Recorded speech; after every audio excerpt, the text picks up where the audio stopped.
Coming up on this episode of Belief Hole.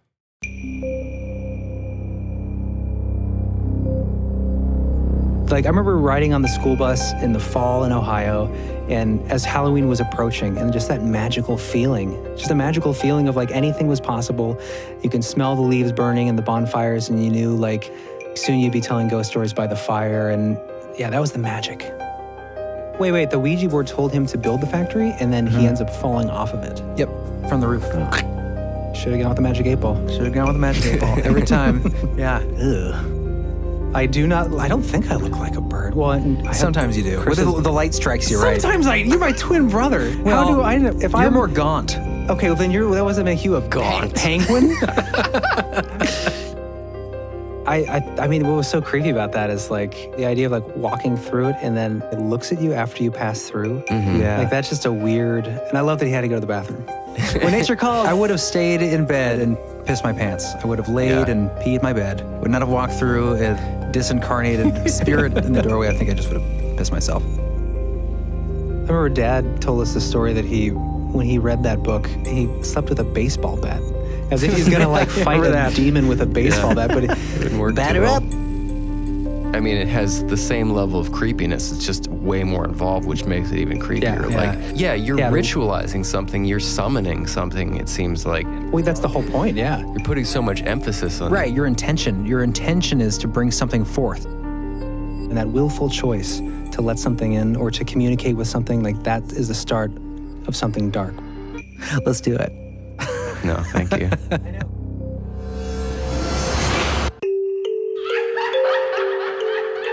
Conspiracy. Synchronicity, Sasquatch, Donald Trump. alien races, Satanism in Hollywood, MK Ultra, Pleiadians. Mandela effect, Close the door, Ed. Jeremy, close your door!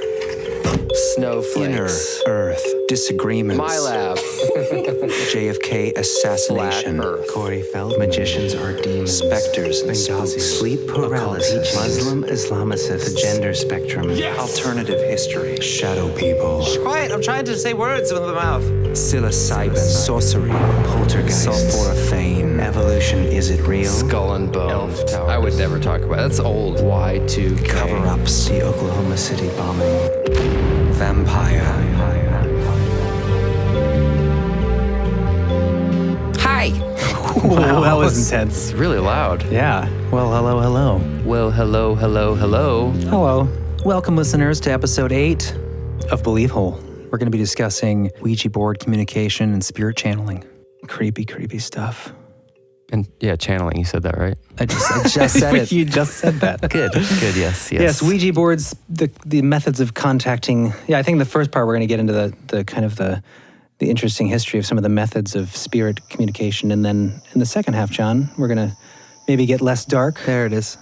Look at the positive potential side. Yeah, we'll be looking at some channeling, but it has a mix of the channel specifically I'm talking about will talk about how to overcome the darkness. Right. So a little more of an uplift on the spiritual soul. There's some bright sides. It's a dichotomy. There's some brightness in the belief hole. You just gotta dig for it, you know? It's got to stick around for an hour and a half. Yeah. Hour and a half. I'm thinking this is going to be like a 3-hour long show. Yeah, let's hope so. Maybe not. Buckle up. Well, what do you guys want out there? Do you want a long show? Do you want a short That's show? what I keep More hearing. content, the better. Well, I was bummed we couldn't find the Ouija board. That would have been good to place out here for the episode. Yeah, let's give a little shout out to Unky John. Yeah, Uncle John. I didn't realize it, but we planned our Ouija board episode on the birthday of our Uncle who passed away, sadly, a few years ago. He would have loved this show. He would have loved this show. He definitely was someone who kind of injected the ideas of the paranormal and mysteries of the universe into our brains. Fascination of the unknown. That was from Uncle John. It's definitely from Uncle John, yeah. So Missed that, man. Here's to you, Uncle John, episode happy 8 for birthday, you. John. We hope you enjoy the episode. We won't try to contact you because you'd probably say, well, be careful, boys. Be careful doing that. I could be a fake. Yes. I might be a demon, don't Uncle believe John, it. feel free to whisper into one of our microphones and leave an EVP Yeah, for that'd us. be cool. Or just keep the demons away, if you could. Yeah, That'd be helpful. that'd be good too. Speaking of EVP demons, John, did you listen to that thing I sent you? That I was hoping we could play? The computer thing? Yeah, so I had a weird situation this morning. And I mean, it could be nothing at all, but This is why you were prepping for the show, right? I was just kind of like going over my notes this morning, and I'd been studying till about 3 a.m. last night, the devil's hour, and fell asleep. And I came back out to just kind of organize everything, and my computer was making this weird electrical humming, buzzing. And it's weird because it's a solid state computer, so there's no hard drive winding, there's nothing like that. And yeah, sometimes you could hear like interference occasionally, I guess if you have monitor speakers hooked up or whatever, but I've just never heard a sound like this.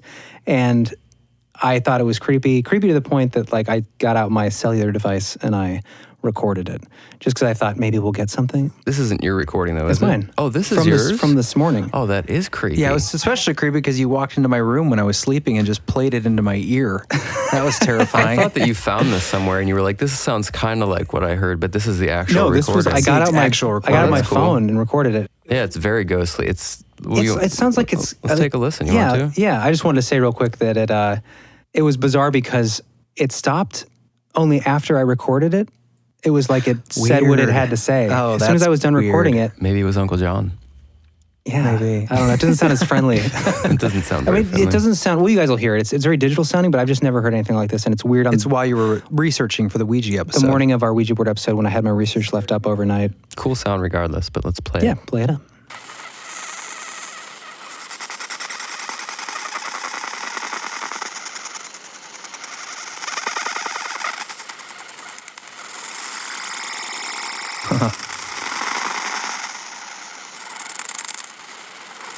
Yeah, very, it sounds like exactly what you'd hear Yeah, like if it was some in a movie. electrical It was like demon trying to talk to you. It almost sounds, there's a hint of organicness in there, almost like animalistic sound. The way that The changing that of frequencies. Yeah. I mean, Did you ever definitely see digital. Signal? Was it Signal, the movie? I was where just it thinking that contact or Frequency. Was it Frequency? Or was that the one where he travels in time? frequency. I'm talking about the one that was Michael like... Keaton? Yeah. White Noise. Was it White Noise? Yeah, White Noise. Well, we I were think off. all those other ones were movies too, but they just didn't have I was thinking of Yeah, same idea. Contact when they get the signal from the aliens and it does that like Yeah. cool. Maybe it was aliens reaching us. You know, that's going to come into the end of our channeling That's true. session today. the multi-dimensional Session, universe. by the way, I just said session. Did you know that that's what seance means in French? Session? It just means session. Oh. So really, if you're going to a movie, they refer to it as like a movie seance over there. So it's like a session of a movie. This is a podcast seance. Every This is a every podcast. time we do Every it. time we sit down in a circle, it's just a seance. Weird. If you're French. But for us, it's not because we're not French. But, you know. That's where you're not. You can't tell by our accents. We need ghosts to use the French language for Yeah. things like that. So. Just to be extra mysterious. yeah. But yeah, anyways, that's probably, extremely coincidental that it happened Yeah. to be this morning that I picked that up. And I'd never heard that before coming out of my computer. It was just bizarre. Yeah, You it's know. pretty creepy sound. Yeah, I just thought I'd catch What's it. interesting, and maybe this isn't as interesting as that, especially since there's no audio recording. probably but- not. Probably not. But I did have, realized that late last night I was doing my research, last minute, 3 a.m. Well, I've been dealing with this issue where my mouse was jumping around all over the screen. I couldn't control it. It was zooming into windows, and I realized it was because earlier that day we met for the meeting on spirit communication, and that one weird storm cloud came over during the sunny day and started drizzling. Remember that at the coffee shop? Yeah. It messed up my Trackpad? my trackpad. So the rest of my day researching was like impossible. And then the only reason it reminded me of the Ouija board itself was because the mouse was moving on its own. Oh, like a planchette. on a Yeah. Ouija board. So it just Oh. reminded me of that. Yeah. I'm not saying that's what it was, but Too bad it just a weird annoyed the crap out of coincidence. you instead of just a giving weird you- coincidence that we're doing an episode on Ouija communication, spirit communication, and then one random storm cloud comes in and drizzles just for like a second of rain on just enough to make my mouse move on its own. I just Yeah. thought it was interesting. It's funny, Spooky. Yes. Spooky. That was the sound clip. That was not live, Jeremy. Got to make sure you explain it. It wasn't me this time. Anyway, Spooky. yeah. That is. Yeah. John, did you have any weird things happen that were What probably happened to you nothing, today, John? but were a little strange? Just make something up. Did your balls itch in a weird, kind of paranormal way? That's crude, Chris. My sock danced for me this morning. No. What does that mean? My sock got up and danced. I do not believe you. Why did you not For lead some with reason. that? That's a leading story. That's a whole episode. No, I don't have any. Sock dancers. I'm trying to think. Has anything creepy happened? No. Oh, good. The not- other not weird that thing I- that happened last night was that something broke in my fan. It was just, it was just scary. Chris is scared of everything. It was like, Chris closes the I was closets trying to at sleep. night. I was trying to sleep. I was thinking about everything I was researching. All of a sudden, there's this like crack, bang, schlang-a-lang-a-lang-a-lang-a-lang-a-lang, like nonstop intense noise coming from my fan. And so, I don't know, something broke internally. Yeah. It was, I'm sure, just a mechanical in your courage box, something My broke. courage box. And that's when you texted me from the other room. Wait, can you come in here? I did. It was like 4 a.m. I was like, are you awake? I need you to come in. Because I can't fight this demon alone. Listen, I need backup. And I fixed it. Cool. Yeah, that is cool. Anyway, so I'm a pussy. Rock and roll. Yes. Yep. Yeah, that's it. Yeah. So, I mean, creepy today stuff aside, we gave it a couple speak pipes while we were on hiatus. Yeah, some really good ones. Yeah. It was Yeah.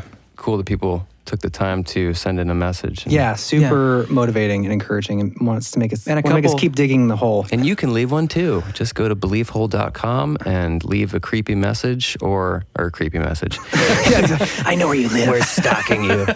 A ghost story or something creepy that happened to you, or just a comment on the show. It's open 24 hours a day.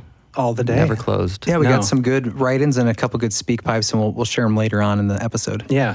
So that's coming up. But right now we're going to be talking about the Ouija board and the history thereof. The history of the Ouija board. And I want to make a quick point as we go through the show that there are different and probably a correct pronunciation of the Ouija board, which apparently is the Ouija board, which a lot of people pronounce it as. But for the sake of my childhood, I will refer to it from here on as the Ouija board. The Ouija board, because that's what we always call it. That's the Northeast Ohio Northeast pronunciation. Ohio. It's just better. Yeah. I think so. Ouija. Ouija. Hey, it's a Ouija. What you want? It's easier to say than an Ouija board. I don't think Ouija is correct. Ouija. Especially since the naming process is pretty suspect to begin with, which I will get into. Awesome. What is the naming process? Do you want to?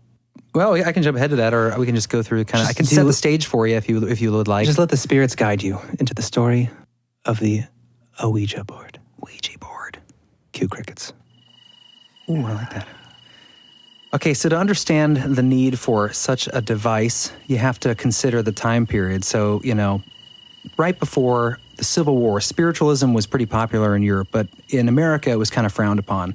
Like the idea of communing and talking with spirits was kind of sketchy. Yeah. But once the Civil War happened and we lost countless lives and our country was kind of thrust into this like somber state of existence and death was like on the minds of everyone all the time. You already had the extremely low age limit for people living. I think 50 was the average, but like after the Civil War, it was just tragic sadness. And the spiritualism movement got a big boost really when Mary Todd Lincoln, the mother of the nation, lost her son, William, at like 11 years old to a fever. Who is this? Mary Todd Lincoln, the wife of Abe Lincoln. Oh, okay. Abraham. They lost their son. I think he was like 11, William. She decided to utilize this new movement in America after the Civil War, the spiritualism movement, to have seances in the Red Room. The Red Room. The Red Room. The bloody room. In the Red Room of the White House. You think this happened because people wanted answers? They wanted like... Absolutely, yeah. It was, so many people lost it was a mixture of like people lost people rapidly in large numbers. That and some also... closure maybe? Yeah, closure. And I think people were just generally afraid. At that point, with that much death all around, I think the fear of death was kind of at an all-time high, at least in the United States. Yeah, people wanted hope, I'm sure. Right. That's losing their communities. Yeah, so it kind of became this phenomenon in the States, and it became like a regular thing. And with Christian families even, it wasn't like this demonic device. Taboo. It was a parlor game. It was a way to commune with spirits, feel a little comfort, and maybe have some fun in the taverns. Mary Todd Lincoln is having these in the Red Room of the White House with Abe Lincoln is in attendance. The president of the country is there in these seances. Oh. So it really became kind of accepted. But the problem with mediums and these seances were kind of twofold. The first problem was the cost. Like you had to have a medium come in. You had to pay them a lot of money to communicate to these spirits because you can't do it on your own. It's kind of that idea of, before the Bible was printed in English, or German rather, it was just Latin. So common folk couldn't read the Bible. Kind of the same thing with you can't talk to spirits. You need to go through a priest. Unless you have a special person, a special medium who has the divine gift. What a skill. The gatekeeper. The gatekeeper. Yeah. So because of that, and also because of the fact that it took so long to get answers from spirits. So, for example, you'd have a seance, and the medium would be saying, okay, we're going to ask a question. Is her son Billy okay? And then she would go through the alphabet to get a paragraph of information. So, all right, do you want to start with the letter A? Knock for A.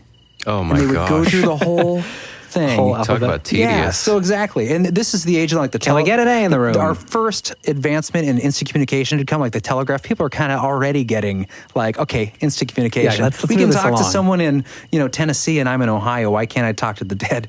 Yeah. So subtly, you started hearing these whispers of this new phenomenon called the talking board. That's where the Ouija board comes from initially. It was this kind of, it's a mystery. The origin's a mystery. No one knows who invented it. It just spread throughout the country. Like the original idea. The original idea. People were hand making these boards, but they all had the same thing, and they're basically the same as they are today. It was the alphabet. You had a yes, a no, and a goodbye. Well, that's one of the rules of the Ouija board, right? That you have to say goodbye. You have to say goodbye. Because if you don't, it doesn't leave. Something might stay with you, yeah. Okay. Interesting, the first reports came out of Ohio. So they think that's where it originated, in our home state. Which is kind of interesting. Cool. And we can't find ours. And we there can't should be find our Ouija 1,000 board. hanging around. Neat. Neat. It's so weird to hear me.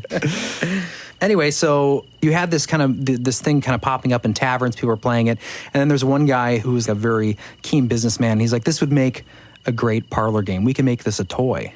So Charles Kennard got with a local lawyer that he knew, whose sister-in-law was a medium, and so they brought the board to her. She asked it, "What should we call you?" And according to the story, it spelled out Ouija, or Ouija, however you want to say it. Ouija? Ouija. So Ouija. the board itself gave the medium its own name, supposedly? Interesting. Oh, that's interesting. Gave the board, the board gave itself its own name. Weren't there some other ideas for how the board Well, was? so the common misconception is that "oui" stands for the French yes, and "je," the German yes. And that's, you hear that all the time. Yeah. But that's actually incorrect. Yes, yes? It's yes. But it's actually, it was just a name that the board said. Or that you could argue the medium made up, Well, depending on what you believe. That came from the Smithsonian, right? Weren't you reading an article? Yeah, this is I kind of got a lot of this from, there was a really good Smithsonian article I'll reference in the show notes. But Interesting. While they're hiding the Ark of the Covenant and the giants of old. Yeah, well, they interviewed, there's a guy, and he'll be in the show notes too, but he wrote a whole book on it. He's been researching the history of the Ouija board since 1992. So he found a lot of this stuff because it was fascinating to him, because for something that was such a big thing in pop culture, no one knows where it came from. So he kind of started digging. Well, it makes sense. 92? That was like the height of Nickelodeon and Are You Afraid of the Dark? I know. There's a popularity. great commercial we should Probably play. a surge of interest at that There's time. a great commercial we should play. Neat. Of the Ouija board. Oh, did you get... Just stop it. It's so weird to hear myself back as a sound effect. That wasn't Jeremy again? I was so confused. Neat. Eventually, you're just going to have a whole soundboard of my voice. I don't even need to be here. a lot. Damn it! Hey, you can tell him that to him. Yeah, I don't like That's that. I don't great. like myself as being a dick to me. You're talking a lot. Stop it, me. Jerk. Guy's a dick. Anywho, but yeah, so it was successful back then. It became this big phenomenon when they actually patented and made it a game. That was it. The patent, in fact, was an interesting thing, because they had to take it to the patent office, and the patent office would not allow them to patent it unless they proved that it worked. So the patent clerk that was there apparently had a really strange name. It was difficult to spell. He had them ask the board and demonstrate. Yeah. Okay, what's my name? Spell out my name. And the board did it. And apparently he had, he was white-faced and shocked and allowed the patent to go through. So the patent office required the board to work? Yes. And it is documented that it worked? Yeah, this is all on record. Whether or not, the guy, you could argue that the lawyer who was one of the investors maybe knew the patent lawyer who was there It was and an happened to inside know his job. name. You could argue those things, but according to the family history, according to all the records, and according to the court records or the patent clerk records, yeah, they had to prove that it worked, and according to those accounts, it actually, in that one example, it did actually work. What happened to Which is kind of fascinating. the guy who pitched the magic 8-ball and had to patent that? Or this has to work though. But let me shake it. Well, who knows? Not today. Your future is unclear. Well, that seems accurate. Yeah, I mean, who knows? And it could have been it was back in the mid 1800s. It could have been like patent clerk office to patent clerk office. There was different regulations on who, what the guy's going to let something go through or not. Who knows? There's uppity Chicago patent offices. Let's see this thing work. But I thought that was interesting. And they didn't give a reason on how it worked or why it worked, and they didn't have to. They just had to show that it worked. That's interesting. Yeah. Started off on the right foot. So as you might expect, it got really popular, and they ended up opening factories in Chicago, New York, yada, yada. So after kind of the main guys died off, there was a guy that took over the company. Interesting thing about that was he died in a freak accident. Wait, the guy who took over the company? Yeah, Feld, however you pronounce his name. He was kind of given all the shares at the end. Oh, I heard about that guy when I was doing some research. Did he fall off? He fell off the roof of the factory that, according to him, Feld. the Ouija board told him to build it. Yeah, which is kind of interesting. It kind of... Wait, the Ouija board told him to build the factory, and then he ends up falling off of it. Yep, from the roof. Oh. Should have gone with the magic 8-ball. Should have gone with the magic 8-ball every time. Yeah. Ugh. I mean, obviously it could be a freak accident, but interesting. As you might guess, the stories that will come forward in this episode related to the Ouija board will be slightly dark stories that usually end in something like falling off a Well, building. that's what's interesting. Like Misery. So it wasn't so much of this kind of negative idea in the country when it was very popular initially. Yeah. Through like the Depression and Prohibition, people kind of looked at it as a way to not just escape, but kind of like look for hope. Yeah. Yeah, just having a connection with the other side. Yeah, Catholics in particular, they kind of had some issues with it, but not a lot of Protestant families had issues with the Ouija board. It wasn't such a big idea that it was the gates of hell or a passageway that demonic influence could come through. That really didn't happen in a large way until the movie The Exorcist in the 1970s. Like when that movie came out, which most people forget, one of the first scenes in that movie is a scene with a Ouija board. Oh, And, right. Oh, yeah. that's how. But that's based off a real Captain story. Howdy or something. It's like, That's based off a real story, right? yeah, And which the- The Exorcist is based on a real story. And but- that actually. Right. It kind of it propagated this idea that the Ouija board could in fact be a tool used by some dark entities to come through under the pretense of being a helpful or friendly spirit. Yeah, it's like sort of like vampires where you have to invite them. Right. Invite Come them in. in. Yeah. Well, Yeah. it's right. Exactly. That was the beginning of watch out for the Ouija board. You know, that, at least, I mean, it's not completely true because there are older accounts in here I'll read where some dark stuff happened because of the Ouija board that well predated The Exorcist. But that's when it became Hysteria. hysteria. Yeah. So I thought that was interesting. Like I wasn't aware of that. I didn't even remember that being a scene in The Exorcist. But I guess Is that it was right at kind the of beginning? that's how it gets into. Well, that was the such a devil gets culture. in. That movie was such a cultural phenomenon too. Like it was like Jaws or something. Oh, It yeah. changed the Oh, yeah. the psyche of the populace. It was Yeah. I remember Dad told us the story that when he read that book, he slept with a baseball bat, as if he's gonna like fight remember a that. demon with a baseball bat. But It didn't work batter too well. up. But it's weird thinking the idea of like reading a book and it being that scary that like you're gonna. Well, especially then too. Like I mean, media was still in its infancy. It's like when new ideas came out in a way that they were that powerful, it was like gripping. Oh, yeah. You had to wait for things. Yeah, and you it weren't was- flooded with You weren't all this flooded with stuff. 5 million horror movies at once. It was Right. like that you can dwell on it and Yeah. let it sort of simmer in your mind. and, ruminate. like, ruminate. Yes. and Marinate. Oh, Creep, they pushed creep people out. pushed a lot of boundaries on that show for sure. And that would be an interesting. Oh, good Lord, they did. One day yeah. I would like to do an episode on film curses, like creepy shit that happens around films, because I'm pretty sure The Exorcist has some strange Exorcist 1 and accounts. 2, like the sequels do too. A lot of people died, a lot of mishaps. That would be cool to do a episode on that. Yeah, there's so many films I out think there. that one's one of the more well-known where it seems to follow people like Yeah. years later. Yeah. Like, was it Linda Blair? Yeah. Is that the name of the actress? The girl, yeah. She had a lot of problems though. I thought after that Linda movie. Blair? Yeah, for years and years. I remember her. We'll have to look into that more. Yeah, that would be interesting to do. But it's interesting because the original, like in real life, the story was based off of, I think it was a boy. A little boy, wasn't it? I don't remember exactly. Pretty sure. And yeah, interesting thing about that experience, and we kind of talked about this before on the last episode, but the Shadow People episode, the idea that if you have a strong faith in your religion, like you're going to be safe from this stuff. Like for that specific example, exorcisms, Right. it's gonna fix you. You're gonna get out of it somehow. But I think in the case that's based on after, and we should look that up for sure. But I'm pretty sure the child died through the exorcism experience. Oh, really? Because it never got out of her. I mean, you could argue Him. like, well, I think it was him. him or her.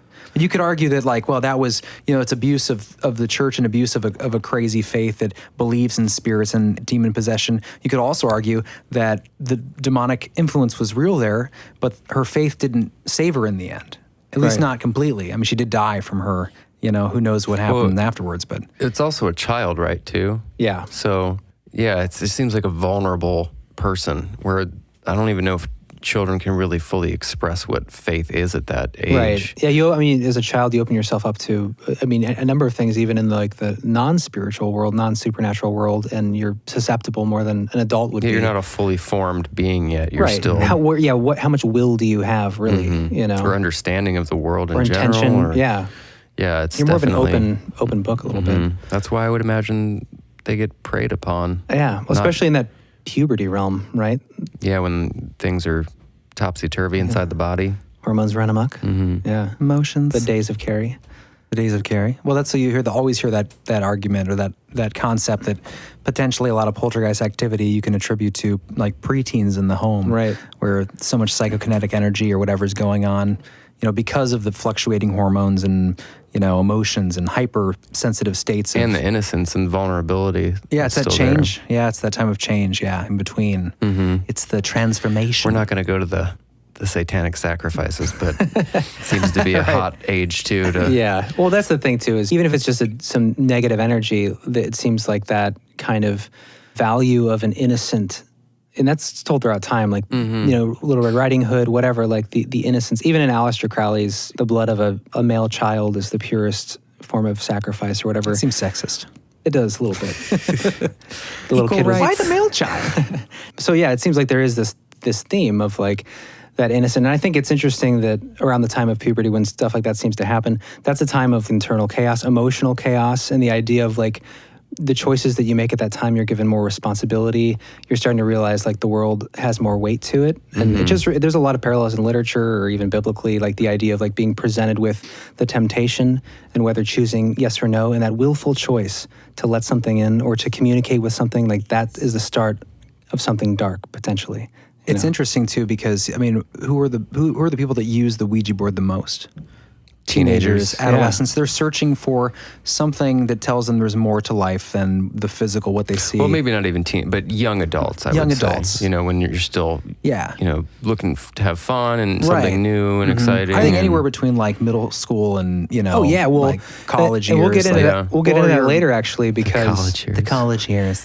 We'll get into that later, actually, because part of what I'm going to be talking about are these creepy, mostly like adolescent played games right now that are really popular. Since we were a kid, we had games like this that were popular, and I'll get into that. But like Red Door, White Door? Yeah, it does seem like there's this kind of like initiation / group bonding / search experiencing with the dark side of the world that your parents won't tell you about. All of that comes together, and there are these games out there that could be getting you in touch with, potentially malevolent forces. Also, I think or your dark or your inner psyche that you may not be ready to. Yeah, and I think you could also argue that it's kind of like your last ditch effort to find some magic in the world. Like you've already been told at that point, Santa Claus doesn't exist. Magic isn't real. Easter Wizards, Bunny's gone. Dragons aren't real. Dragons were never around. All your vote doesn't matter. Your vote doesn't matter. Religion's starting to feel a little. You're starting to question your faith if you have one. It's that time where you're just searching for some sort of evidence that there's more than the material. And I think, that's interesting. Yeah. Well, and that was also the funnest time. Like as we were on our way here today, like it's starting to get closer to fall. A school bus passed by. Oh, the smell of bonfires. Like I remember riding on the school bus in the fall in Ohio, and as Halloween was approaching, and just that magical feeling, just a magical feeling of like anything was possible. You can smell the leaves burning and the bonfires, and you knew like soon you'd be telling ghost stories by the fire. And we used to play those creepy games on the bus that I'm going to talk about later. Sneak and the Spike kids are cider. still playing today that relate to that. It's just, that was the magic. Did you have more on the Ouija board? That pretty much wraps it up. I was gonna. Did you want to tell us? There were some interesting stories. Yeah, there were some interesting anecdotes. I just thought real life cases where people were seemingly influenced, or at least relayed the fact that they were influenced to do really extreme things based on what the Ouija board had told them to do. These are like historical documented accounts, or at least from the perpetrators, rationale. This is what they said, why they did certain things. So I thought I would read a few of those, see if they're interesting or not. But okay. In 1921, the New York Times reported that a Chicago woman being sent to a psychiatric hospital tried to explain to doctors that she wasn't suffering from mania, but that Ouija spirits had told her to leave her mother's body in the living room for 15 days before burying her in the backyard. Creepy. Ding. And next one. Toast done. No response. Scary stories. Toast is done. Sorry, I don't know. So what happened exactly? I'm sorry. Did I read that too fast? I think I just know your voice so well that when you read it, I just can't follow what you're saying. Yeah. Slow it down a little. Okay, we don't need to read it for you again. Well, that's true. Hopefully. Basically, I got it. This is for me. Oh, you did? Yeah. Okay. I mean, you have more of these stories too, yeah. right? Mm-hmm. We should probably dissect everyone for 10 minutes. I'm sorry. Go ahead. Sorry, you're just, I know. Listen to my words. Okay. Listen to my words. Come to the talkie box. Approach it. Okay. In 1930, newspaper readers thrilled to accounts of two women in Buffalo, New York, who'd murdered another woman, supposedly on the encouragement of Ouija board messages. And what does that remind you of? To me, that reminded me of Slender Man. Oh, yeah. Just that idea that something, whether real or not. That was a detailed account. Yeah. Well, these are just they're really points. short. Oh, okay. Yeah, I've got some more detailed ones later that are modern. these are just quick little anecdotes that are, they occurred. Gotcha. Yeah. They occurred. They occurred. This has occurred. They occurred. In 1941, a 23-year-old gas station attendant from New Jersey told the New York Times that he had joined the army because the Ouija board told him to. Patriotic demon there. Mistake. What year was that? Mistake. What happened to him? I don't know. I mean, it's kind of dangerous.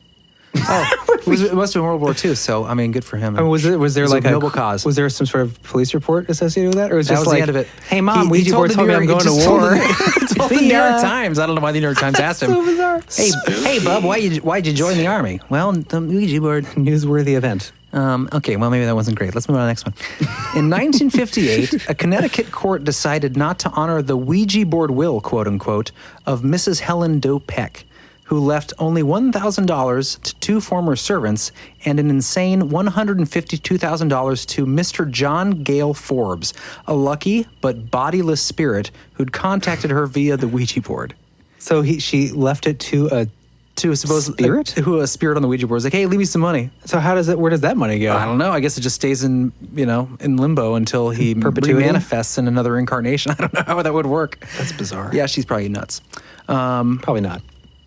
That's probably real. Okay, and then I just have a couple here that are, this is a little different. These are kind of interesting. These were writers who published works of literature dictated to them from the Ouija board.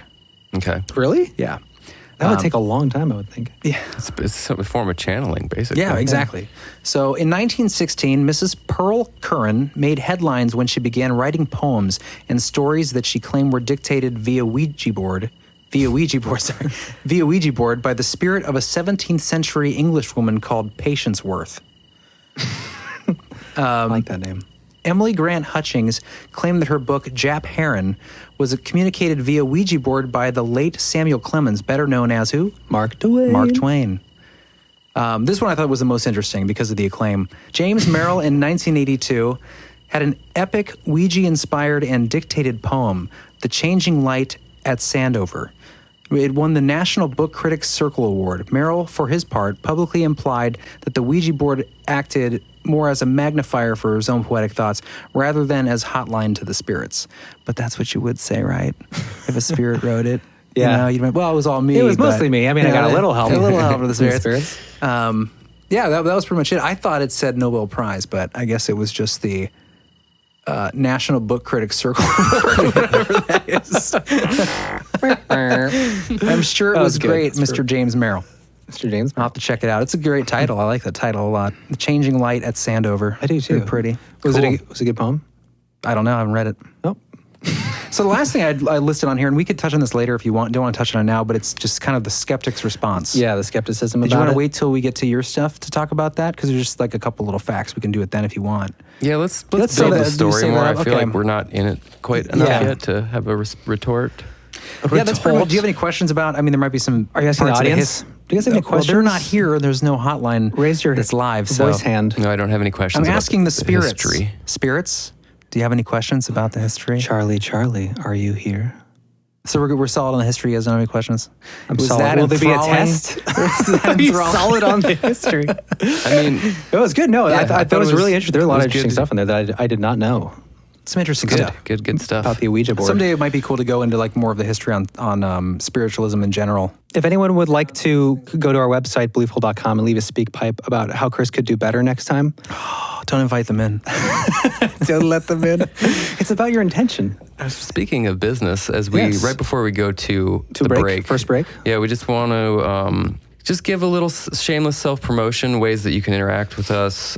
We do have our Patreon up now. Yes, it is up. You can actually sign up for that, and you will get some bonus content. Yeah. Yeah, And- as of right now, there's the first unicorn episode up there right now. Yeah, so that's the plan, is to be able to put more content up there. If you have some extra cash and you feel like supporting the show, Yeah, if you want to, instead of buying a coffee, you want to throw us $3 for a Patreon membership, or $30, or Yeah. $192, we have a donate button or $3. on beliefhole.com if you feeling very generous. Yes.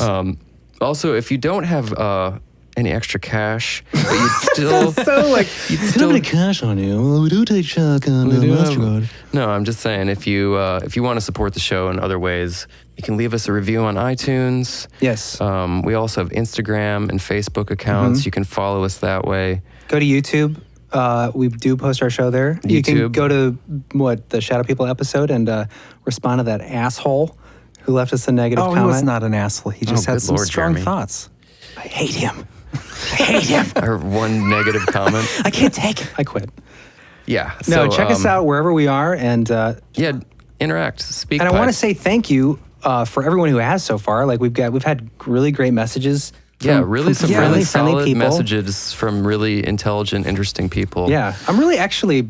No, I don't want to say surprised, but I want to say that I'm pleasantly never know thrilled. what you're gonna get Yeah, you know, right you put up away. something where people are just going to write in or call in, and you're like, well, it's going to bring out the crazies, or you don't know what kind of people they're going to be. But we had like everyone that's called like the speak pipe so far, and all the messages have been like really encouraging. Top notch. Yeah. It's And, like, nice to have intelligent bright fans out people there. that are Yeah. just like funny, smart.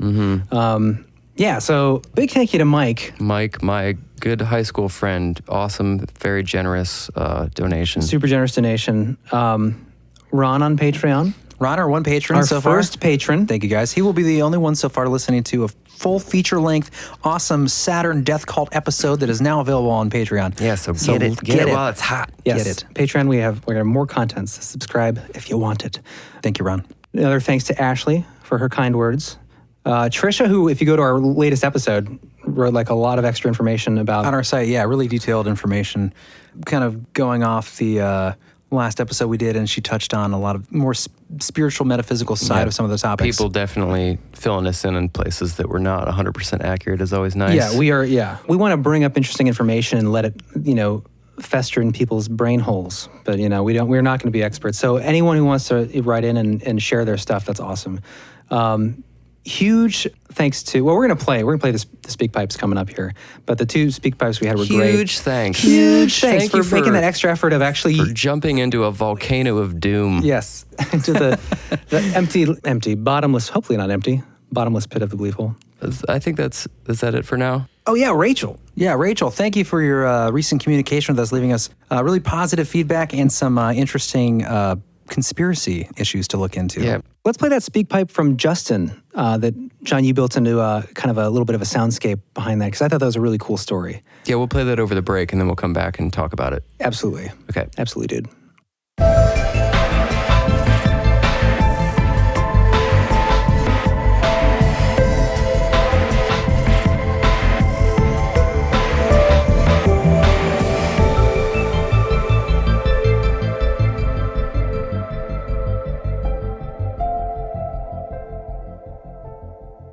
Hi, Chris, Jeremy, and John, in no particular order. It's Justin from Australia. I just wanted to call in and tell you about the ghost I saw when I was a teenager and I was living at my parents' house. I was probably 17 at the time, and sometimes I'd wake up in the middle of the night and get the feeling that there was something around.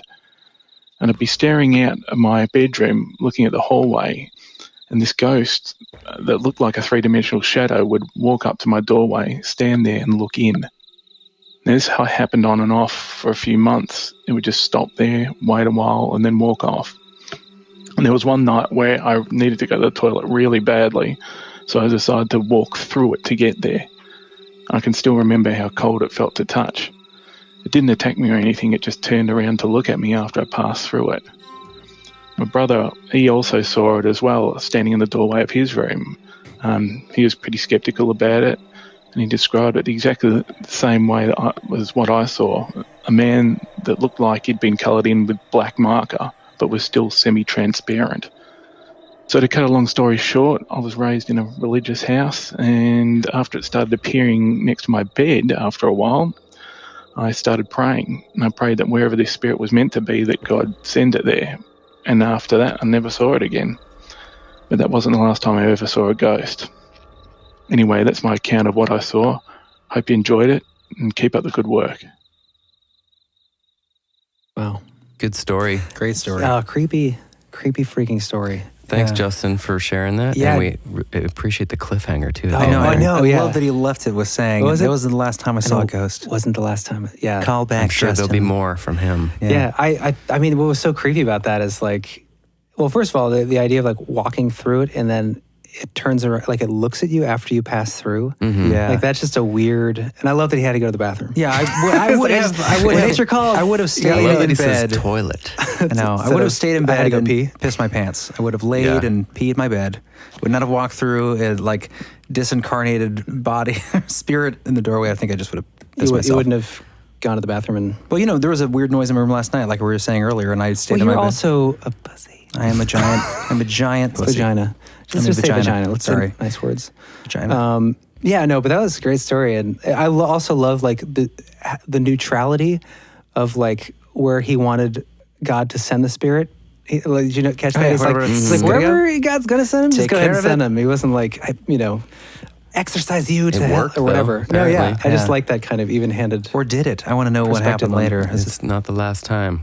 Good story. Thank you, Justin. If you guys have any creepy stories out there, or any Ouija board experiences, since we did an episode on that, we are collecting stories for our upcoming Halloween episodes. So please give us a call or write in. And if you have an accent as enjoyable as Justin's, it's delicious. Please call in. I love that. We'll make you famous. Yeah, I would love to visit Australia too. Yeah. It seems like such a cool place to. It's only like a 2-hour flight, I think. Yeah, it's only like right around the corner.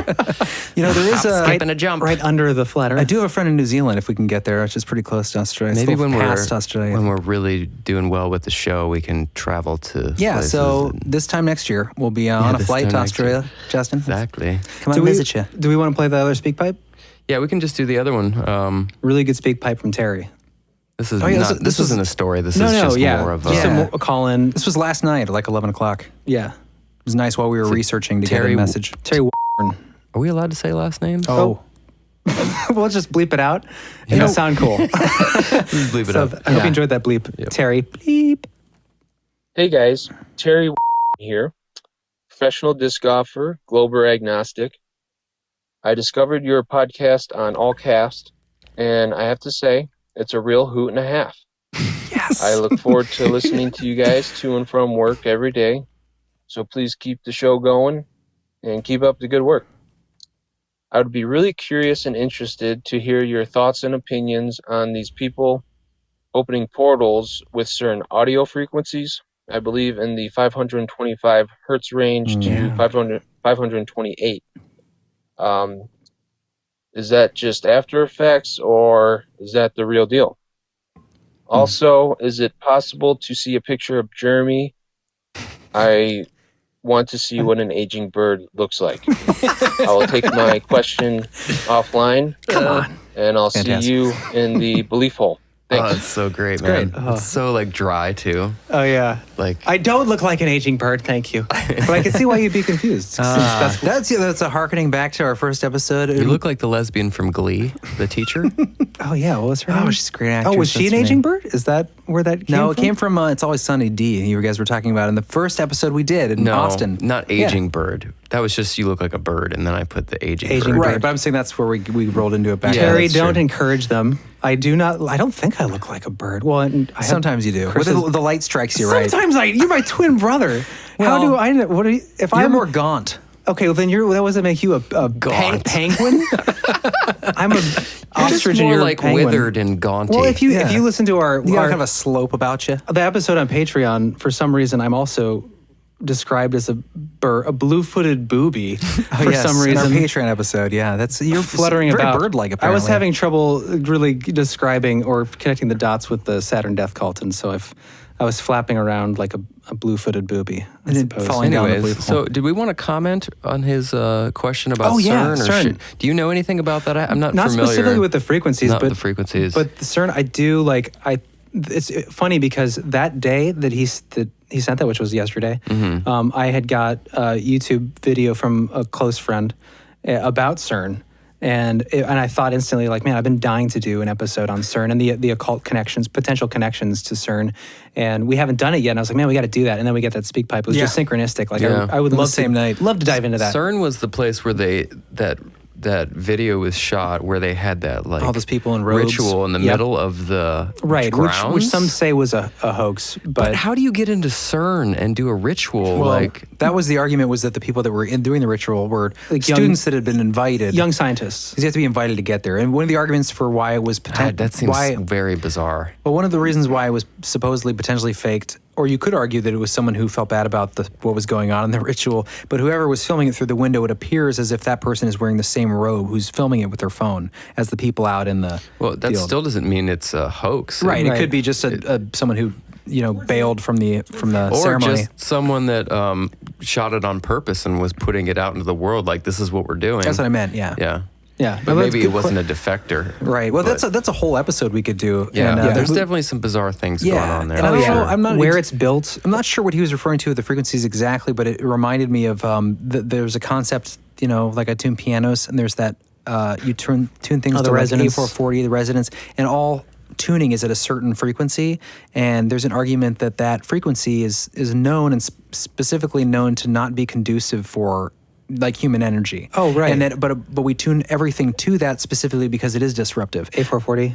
I don't know if it's specifically A4, but there's a frequency, and then there's one that's like perfectly in tune with nature, with us, with everything. But at some point we switched it to this more disruptive. I remember So I don't know if reading he's about that. referring to that specifically with the CERN thing, or if that's something separate. But both of those are interesting topics to look into. So we'll thank you, probably Terry. have to do some more research on Yeah, that, but yeah. it's definitely an interesting topic for Yeah. sure. I mean, the occult connections with CERN. I mean, I could just go off stuff right now that I know, but I'd rather. And they are trying to, it seems like, open a portal. Well, that's I mean, admittedly, there's a quote from the director of CERN that I would read if I. Is this where the Hadron Collider is? Yeah, that's Same CERN. place. Yeah. And CERN's been around. I mean, that's where the internet came from. It's been around since the thought it dawn was of the Al nuclear Gore. age. What, CERN? No, the internet. Oh, is that Al a thing? Gore created Did he, I thought he always claimed that he invented Well, it. it came from CERN. Oh, it did? Was he But working at CERN? this Did he was- come through a portal at CERN? Is that how he got Al Gore? I don't know. I don't know. Anyway, ding ding. Falling flat. There it is. Yeah. So no, but we'll definitely have to dive into that because there's like, oh man, there are a lot of crazy connections with CERN. Yeah, sure. I like that we're getting some feedback from listeners though to look into certain things. Like him and Rachel both gave some good ideas. Yeah. This last week.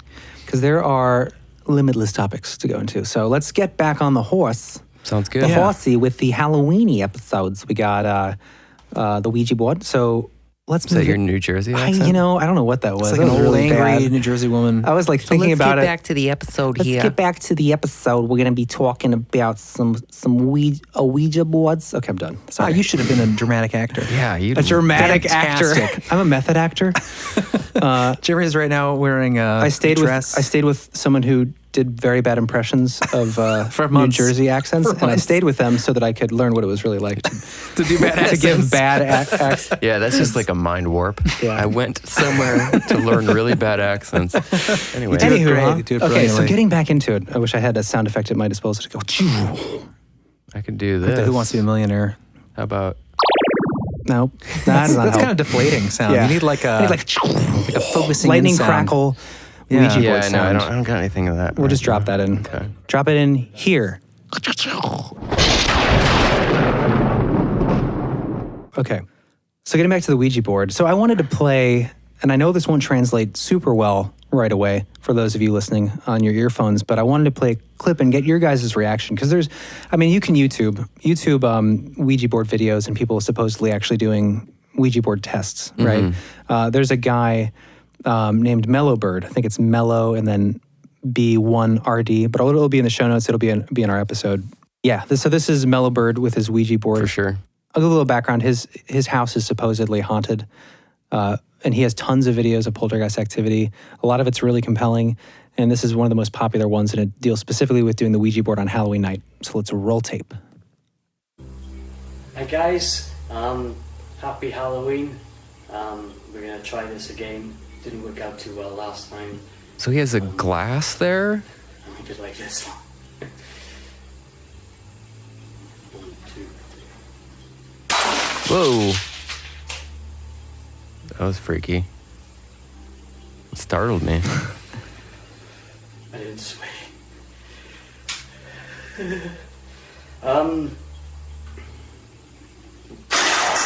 Whoa. So why don't you tell us what happened, John, in that video? It's not over yet. Oh, how about again? The power of Christ compels ye. Okay, I will stop it. I'm not exactly sure what's going on. He looks like he has a glass on a Ouija board, and then Ask the glass. he goes down to touch it, Touch the glass. to touch the glass, and it just explodes like violently. And then a couple seconds later, something gets thrown at Yeah. him from within the room. Things start flying, and I think a drawer opens, and then he ends up leaving. The violence of that exploding is definitely strange. Hard to fake that, Well, probably. Maybe not though. Maybe. No, it could, I mean, and he has another video of a glass exploding. Like that. He has a video of a cross catching fire. He's got a lot of crazy stuff. Yeah, no, I mean, it's definitely compelling. I don't think that's not fakeable, though. Oh, absolutely. It's absolutely fakeable. I mean, a lot of this stuff is. I mean, anything. You can't really know, but it is cool. Yeah. I mean, it definitely startled me. And well, it's interesting that when I saw that glass explosion, it looked like it was shattering from the middle outward. You know, it didn't to me look like something was thrown at the glass. So I wonder how you would blow it out. Well, you could put a little like explosive or something. What I would think honestly is that it would you be. just don't see it in the when I watched it a few times, and when I saw the other video where another glass exploded, I mean, it's definitely convincing. And I was thinking skeptically, like you could have something where you had a board that was slightly rigid or something on there that as soon as you touch it, with like a glass that's designed to break, like an illusionist glass that's designed to shatter. And then if you start moving it or press it on the board, any kind of pressure could cause it to. Because he always uses the same kind of glass. Like another time it exploded, it was the same kind of glass. Oh, interesting. So I wonder. Should Google like not to say that it's not exploding true. glasses on Amazon and see if there are any with that design. Right, but he does have a lot of compelling videos. I'd recommend people go check it out. It'll be on our website. So they're fun. Page. They're good Halloween fodder, regardless. So that specific example where he's got the glass there on a Ouija board type thing, people make their own Ouija boards, and that's a specific version called Ask the Glass, where you can use a glass and just write out an alphabet. Okay. Like teenage kids will use this at parties. They can just write it out and make it. Like if you're at your Halloween, you're all of a sudden everybody's like half in the bag, and they're like, "What do you guys want to do? It's kind of boring here." No one half in the bag. Half in the bag, you know. That's a term. It used to be. It's a term. Anyway, you're like, well, what are we going to do this party? Let's we have a Ouija board? No. Well, let's make a Ouija board. Then they would do that. Just write it out. Put a glass down. You can use shot glasses. Well, the tool doesn't really matter. I mean, Right. the fact that it's made by Parker Brothers generally, it doesn't matter that it's a piece of plastic. It's the intention. It's the intention and the willful opening to something. Right. I was just saying that's what he was using there, that Ask the Glass kind of We was using an actual strategy. board. Oh, that's what the glass was for. Yeah. Well, that makes more sense. I didn't understand. Yeah, exactly he was using it as a planchette, is my guess. Yeah, I think. What? It seemed to me that he was just swapping out a planchette. Planchette's the little. It you means might wanna- a small table. Yeah, it's the little thing you put your fingers on to French. move around the It's board. the guide. A lot of word guide. You know, it's funny in my research, I didn't come across, and I'm sure there's a reason for this, but maybe because the spiritualist movement came from France, maybe? It's definitely European. But maybe France specifically because, we talked about seance being French for session. Yeah. Planchette is French for small board. So it seems like all these Small different... table. Or is it small table? I think so. Small table. So yeah, a lot of French terminology for Interesting. all of these things, you know? Let's get back to the When we're ectoplasm. scary stories. Go for it. Go for it. So, yeah, I'd recommend checking that out. I'm also going to say that there are, a litany of YouTube videos, and it's so hard to prove this stuff. There is one that I'm going to link in the show notes that we don't have to play now for the sake of time, but it is a group of Norwegian girls that are playing, and it's one of the more convincing videos I've seen. I don't know. They're not legal. Oh, I would guess. I don't know. But I wasn't thinking about that when I was looking at the video. Chris, I'm alone. you are sad. You're a sad man. Go drink some taco sauce and have an out-of-body No, experience. I've learned my lesson. I'm not astral traveling with taco sauce anymore. Let's not paint you as pathetic as possible. Taco sauce in the RV. I am a well-lived man. Okay. Everyone has their own path. Some of those. Continue with your story. Let's go. Something scarier other than my taco sauce. Okay, so anyways, but oh god, so off-footing. But I was gonna say, yeah. So that we don't have to. Probably don't want to play that right now, John. Do you? Because the whole video is a little long. It's like 3 minutes. I've seen it too. Essentially, what happens is this group of Norwegian girls are playing, and they're talking, and it's a very real seeming video because it's obviously taken from a cell phone. The image quality is not great, but you can obviously see at one point they're laughing and giggling, and one girl puts down her glass of what looks like maybe wine or something, and as soon as she sets it down, it slides across the table. Which the startled reaction from them seems pretty authentic. Yeah. And then a little later, they start noticing the chandelier start to move a little, and you notice them individually kind of glancing up over time at it as it starts to move, and then eventually, like they point the camera at it and point it away, and kind of waiting for something to happen, and then it just like swings, and they all scream and run out of the room. And it's definitely one of the more compelling videos. So I would recommend. And it's checking it interesting out. that we talked earlier about how that young energy, like they're all Yeah, a group around that of, age. probably, hormonally changing hormonally changing young people. young people. Yeah, and that's, you mentioned a litany of YouTube videos. I think what to me is the most compelling videos anywhere online or wherever you find videos or people recounting their stories. It's the reaction from people. Yeah, I think if you can kind of judge when something is artificial. Some people can't, but I think there's an argument to be made by like watching reactions. Like, okay, that's obviously bogus, or that person seems genuinely spontaneously terrified, and they would have had to go to some acting class in London to respond. Or is it genuine? That. Or is it prank? What? I mean, I still think it can be fake, but it gives you a better clue. Well, no, obviously. I mean, but that's how I discern, like, okay, this seems fishy. When someone seems like well, obviously, if the reaction is not genuine, I still think people could fake that. Well, and you could still get away with it. But you're right. If it's bad, if the reaction is not convincing, that's a dead giveaway. Some seem genuine, some don't seem genuine. That's all I was saying. Yeah, I gotcha. Was that a pun? Dead giveaway, John. Dead giveaway. So yeah, we'll have a couple of those videos and links to like some of the best, I think, Ouija videos on our website on this episode's page. So check it out. But now I want to talk about some creepy stories, some real accounts of things that happened a little deeper than what you did, Chris. Some of the historical stories you had. Oh, yeah. These are modern occurrences that have happened because of communication with the Ouija board. And whether or not it's actual demon possession or pressure from a spirit to act in a certain way that caused these things to happen, or a mental illness, regardless, I think the point is the same. Like these shouldn't be taken lightly.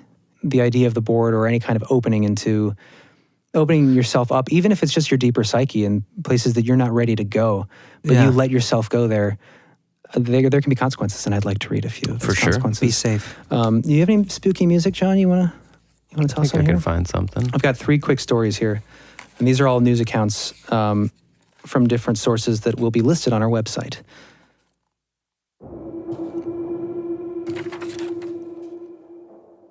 This is the murder of Ngak Van Dang.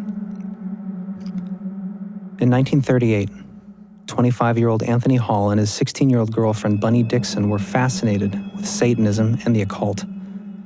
That summer, Dixon told Hall and their friends Daniel and Elizabeth about a plan that had been given to her by the spirit of a 10-year-old boy named David, who communicated with her through a Ouija board. The plan involved leaving their home in Florida and joining a carnival in Virginia. Don't trust carnies.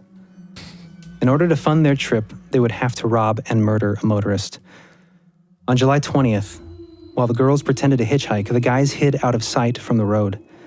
When 25-year-old Ngak Van Dang picked up the girls, the men jumped out and robbed him at knife point. They then bound and gagged him and drove a short distance to an isolated area where Hall carved an inverted cross into Dang's chest. The young people then made him hop into a wooded area where they shot him 11 times in the head and chest. After the murder, they took off in Dang's car, but the 2 couples split up in North Carolina. Once they were on their own, 2 of them called the police and told them they had witnessed a murder. They also led the police to the crime scene. All 4 were arrested, tried, and convicted for the murder. Dang. Yeah, really dark. Yeah, and really sad. Dark. Floridians, man. But they believe that they had been contacted by the spirit of David through the Ouija board. Well, what's weird to me is it seemed like David just wanted them to join a carnival. He didn't sound like he had told them to kill all those people. What? No, David was the guy who got killed. I think he was the little boy. Oh, I'm sorry, yeah. Ngak Van Dang. Yeah. Sorry, all these like, names, which I will not get right as I read these further. Little boy on the Ouija board's like, go join a carnival. And they're like, okay. And then they go on their way, and then they just start murdering people to get there. It didn't really specifically say which part of the plan was given to them. This poor spirit David was like, I just wanted to join a carnival. Yeah. And they're like, well, cool. Well, we can murder a guy and get there. Yeah, that was a dark story, but true. Okay. Gross. It was gross and sad. Sad. Okay, next story. Spooky music. Same spooky music. I didn't know we wanted okay. different. No, that was good. That's good. Okay. These are short. On the night of February 11th, 2001, 50-year-old grandmother Carol Sue Elviker was using a Ouija board with her daughter Tammy Roach and Tammy's 2 daughters while playing in their home in Minco, Oklahoma. Elviker apparently received a message from God through the Ouija board informing her that her son-in-law, 34-year-old Brian Roach, was evil and needed to be killed. So Elviker grabbed a knife and stabbed the former mayor of Minco in his sleep. He called out for help, but Elviker and Tammy Roach did nothing, allowing him to bleed to death. After stabbing her son-in-law, Elviker tried to stab Tammy's 10-year-old daughter, but Tammy wrestled the knife from her mother and hid it in the house. Then Elviker Roach and her 2 daughters piled into a car with Elviker driving. That proved to be a bad idea, however, since Elviker soon tried to kill everyone in the car by running into a road sign. However, she only ended up breaking both of her ankles and slightly injuring the other passengers. Elviker then got out of the car and tried to push one of her granddaughters into traffic, apparently believing that she had inherited Brian's evil. After failing to kill her granddaughter, Elviker ran from the scene, even though both of her ankles were broken. She stripped off her clothes and hid in the forest, but was soon arrested by the authorities. Now, what's really strange about the case is that Elviker had no history of mental problems. Drugs and alcohol were not involved, and investigators couldn't find any evidence of domestic problems in the home. Elviker was ruled insane and committed to a psychiatric hospital. Tammy was also charged, but the case was later dropped. So yeah, that's what I was going to ask. Did she have like a history of mental Well, that's illness? what's bizarre when So all of a there's- sudden you start killing your family members, pushing them into traffic, and then you get naked and run out into the forest. Like definitely, if not some sort of spirit-induced issue related to the Ouija board, definitely some sort of something triggered psychosis. Right. Maybe there was something opened in her mind, if not supernaturally, then Right. psychotically. Yeah. From that experience. Bizarre. Yeah. Okay. This is the last one I'm going to read. That's a real account. So I want to tell you a story. Oh, was that Jordan Peterson? Yeah. Well, it was oddly off-putting. You weren't expecting it. Exactly. Sorry, Jordan. Okay, so this is the final story. Should I'm going to play the music Yes, again? let's get that creep music one more time. On December 2nd, 1995, Michael McCallum and his 16-year-old friend Pierre Antone lured 2 15-year-olds, Michael Eridge and Stephen Curran, back to McCallum's flat in London, England. The room, which was described as a shrine to Satan, had a Ouija board. While the 4 teenagers were using it, the board supposedly spelled out the word, kill. When Eridge tried to leave, Antone prevented him from doing so, eventually striking him. Things took a turn for the worse when McCallum pulled out a foot-long combat knife and used it to stab Eridge 11 times in the neck and chest while Curran watched on in horror. It is believed that McCallum murdered Eridge in an attempt to make a sacrifice to Satan. McCallum, who had unspecified mental problems, accepted a plea of manslaughter due to diminished responsibility and was sentenced to an unlimited term at Broadmoor Mental Hospital. What is an unlimited term? Maybe to be decided. Oh, unlimited.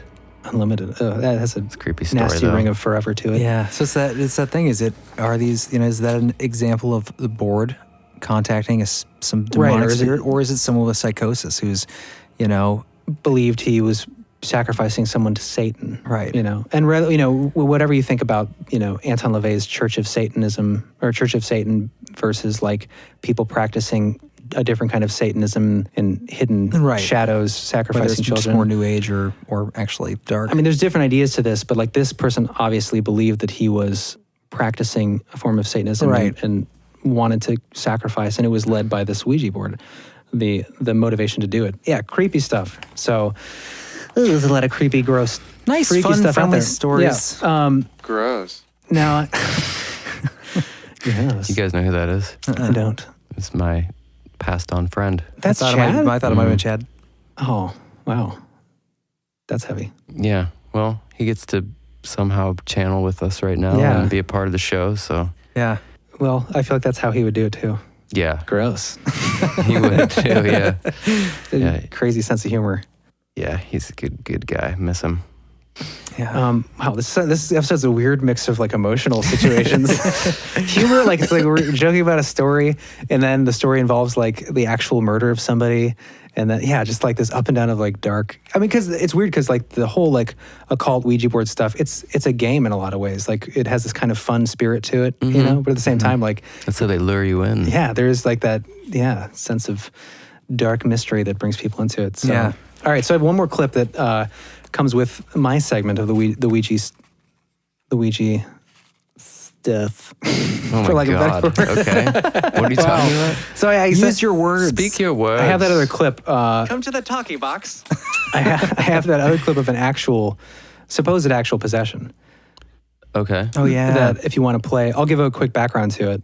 Okay, so this happened on June 22nd of 2016, the Mexican village of San Juan Tlacatenco. It was a Mexican girl by the name of Alexandra. She was 16, and her and her brother and her cousin were reportedly using a Ouija board to contact her deceased parents. So I guess she was an orphan. Sad. Yeah, that's actually pretty sad. So minutes into the game, the trio apparently fell into a trance-like state. Alexandra began growling while her relatives were suffering hallucinations. The players were taken to a hospital where they were treated with painkillers for some reason. I guess that calmed them down. Her guardians had admitted that they had told the trio how to contact dead parents using a drug and the Ouija board. The drug was a hallucinogenic drug. I thought I had the name of it here, but it was referred to as Angel's Trumpet. And this is where, in Mexico? Yeah, this is in Mexico. It's a drug used. Is this like a cell phone clip or something? It's a shamanic drug. Yeah, okay, so the story behind this clip is, it's actually kind of sad. I feel a little bad playing it because the parents are suing or they said they want to sue the guardians. The guardians, parental guardians want to sue the ambulance driver or ambulance worker who filmed this on his cell phone, of the possession. Oh, and then put it online. And then he put it online. Yeah, and so they wanted to sue him. So I feel a little bad playing it. You're not sharing, but this is from the Daily. Or any images, so I don't. This is from the Daily News, I think. Yes. Are you repeating the report? I'm repeating it, as David would say. I'm a repeater. But anyways, it's out there, and I think it's compelling information, and it also shows like the dangers of going into this stuff, especially when you're young. I mean, she was 16 years old, so I guess she was taking a shamanic drug. I thought I had the name of it here, but I guess that doesn't really matter at this point. But the follow-up investigation, they interviewed the guardians, and they said that they believe she was still possessed by demons. And, after the experience? Right, and they were worried that they were still in her, and they weren't letting her speak at the time. And I don't know if that's because they were worried that she was still possessed, or if it was because she just needed rest. But in any case, this is a quick audio clip. Judge for yourself.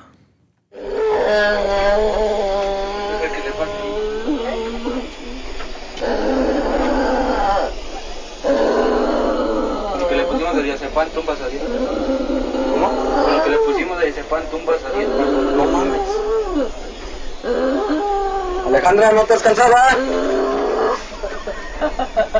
¿De qué te ríes? ¿Y por qué te vas a morir? ¿Que ya no te quieres o qué? Yeah. So you can hear them telling her to calm down. In the video, she's like Where's restrained. the laughing coming from? That's her.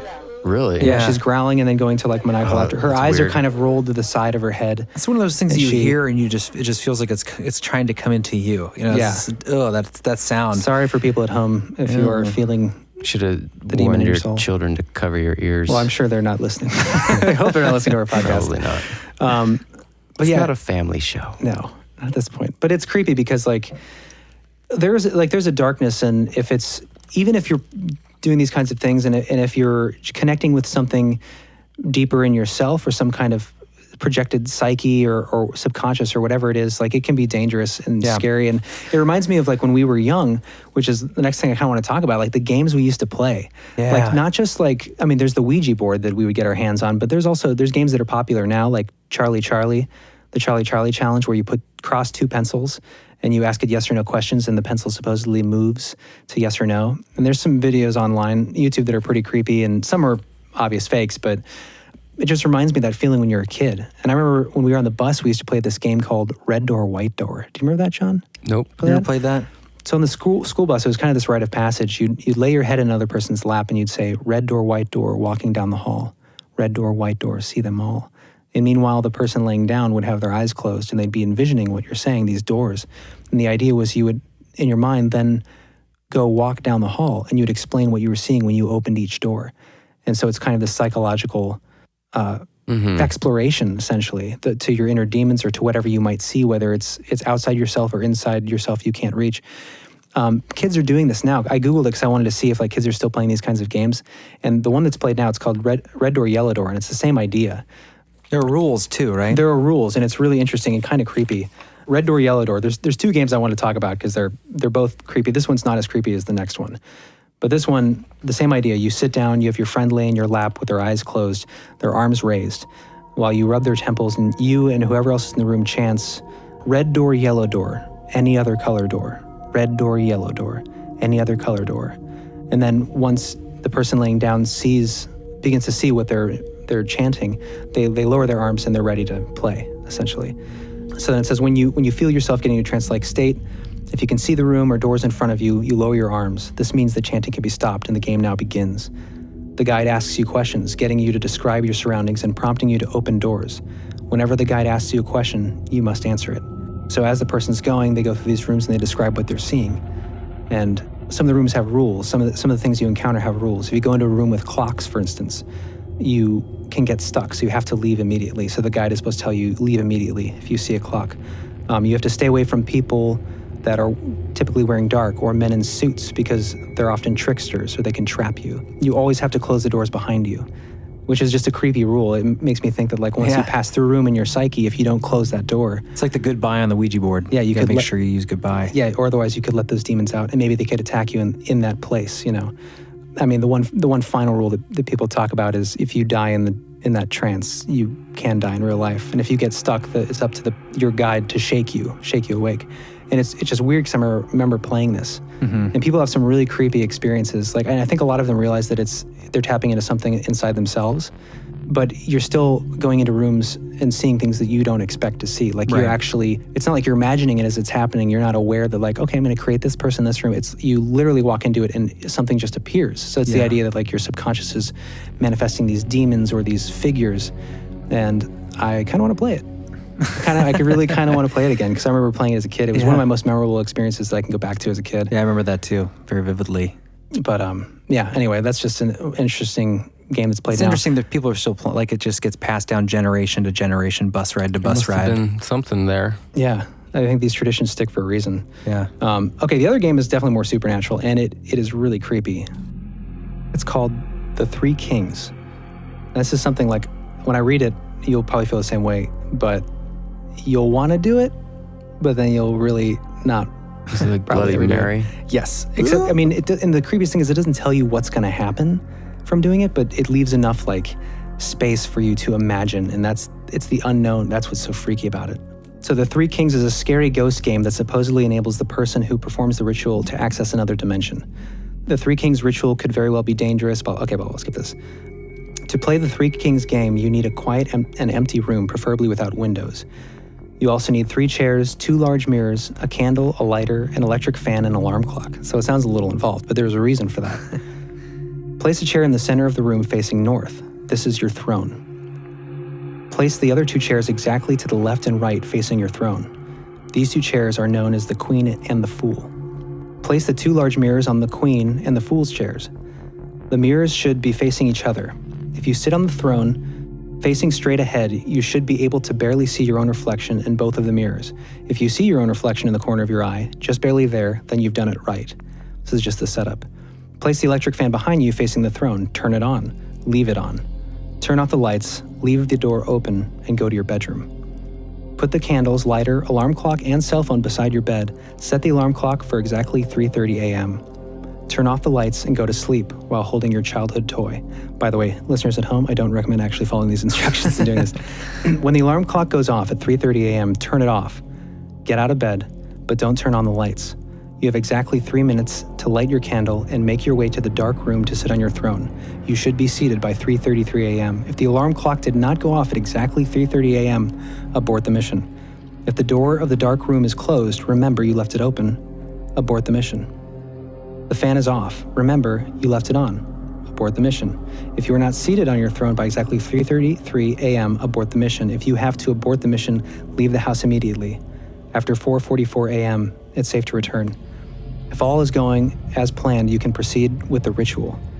Sit down on your throne, look straight ahead, and stare into the darkness. Do not look at the mirrors. I won't spoil what happens next. All you need to know is that you won't be alone. If you have questions, you will get answers. Sometimes those answers will come in the form of new questions. Whatever you do, make sure you do not look directly at the mirrors by your side or the candle. Just stare straight ahead. Don't chicken out either. You need to stay seated until 4:44 a.m. That's a whole hour. Just stay still and try not to move. It's okay to tremble a little bit. You need to stay seated for at least 1 hour and 11 minutes. This is kind of interesting here. I didn't specify which chair was the queen and which chair was the fool. That's because it's your job to find out. Also, from their point of view, you are either their queen or their fool too, hence the name Three Kings. Do not let the candle go out or the ritual will end. This is a backup measure to protect you. Remember, the fan is behind you. Your body is between the fan and the candle. If your body was suddenly moved or dragged out of the chair, by a demon, maybe? The fan will immediately blow out the candle. That backup measure may save your life. To end the ritual, you can blow out the candle at 4:44 a.m. If the candle goes out before 4:44 a.m., you're on your own. And I love the last bit here. Be safe. Don't play this game.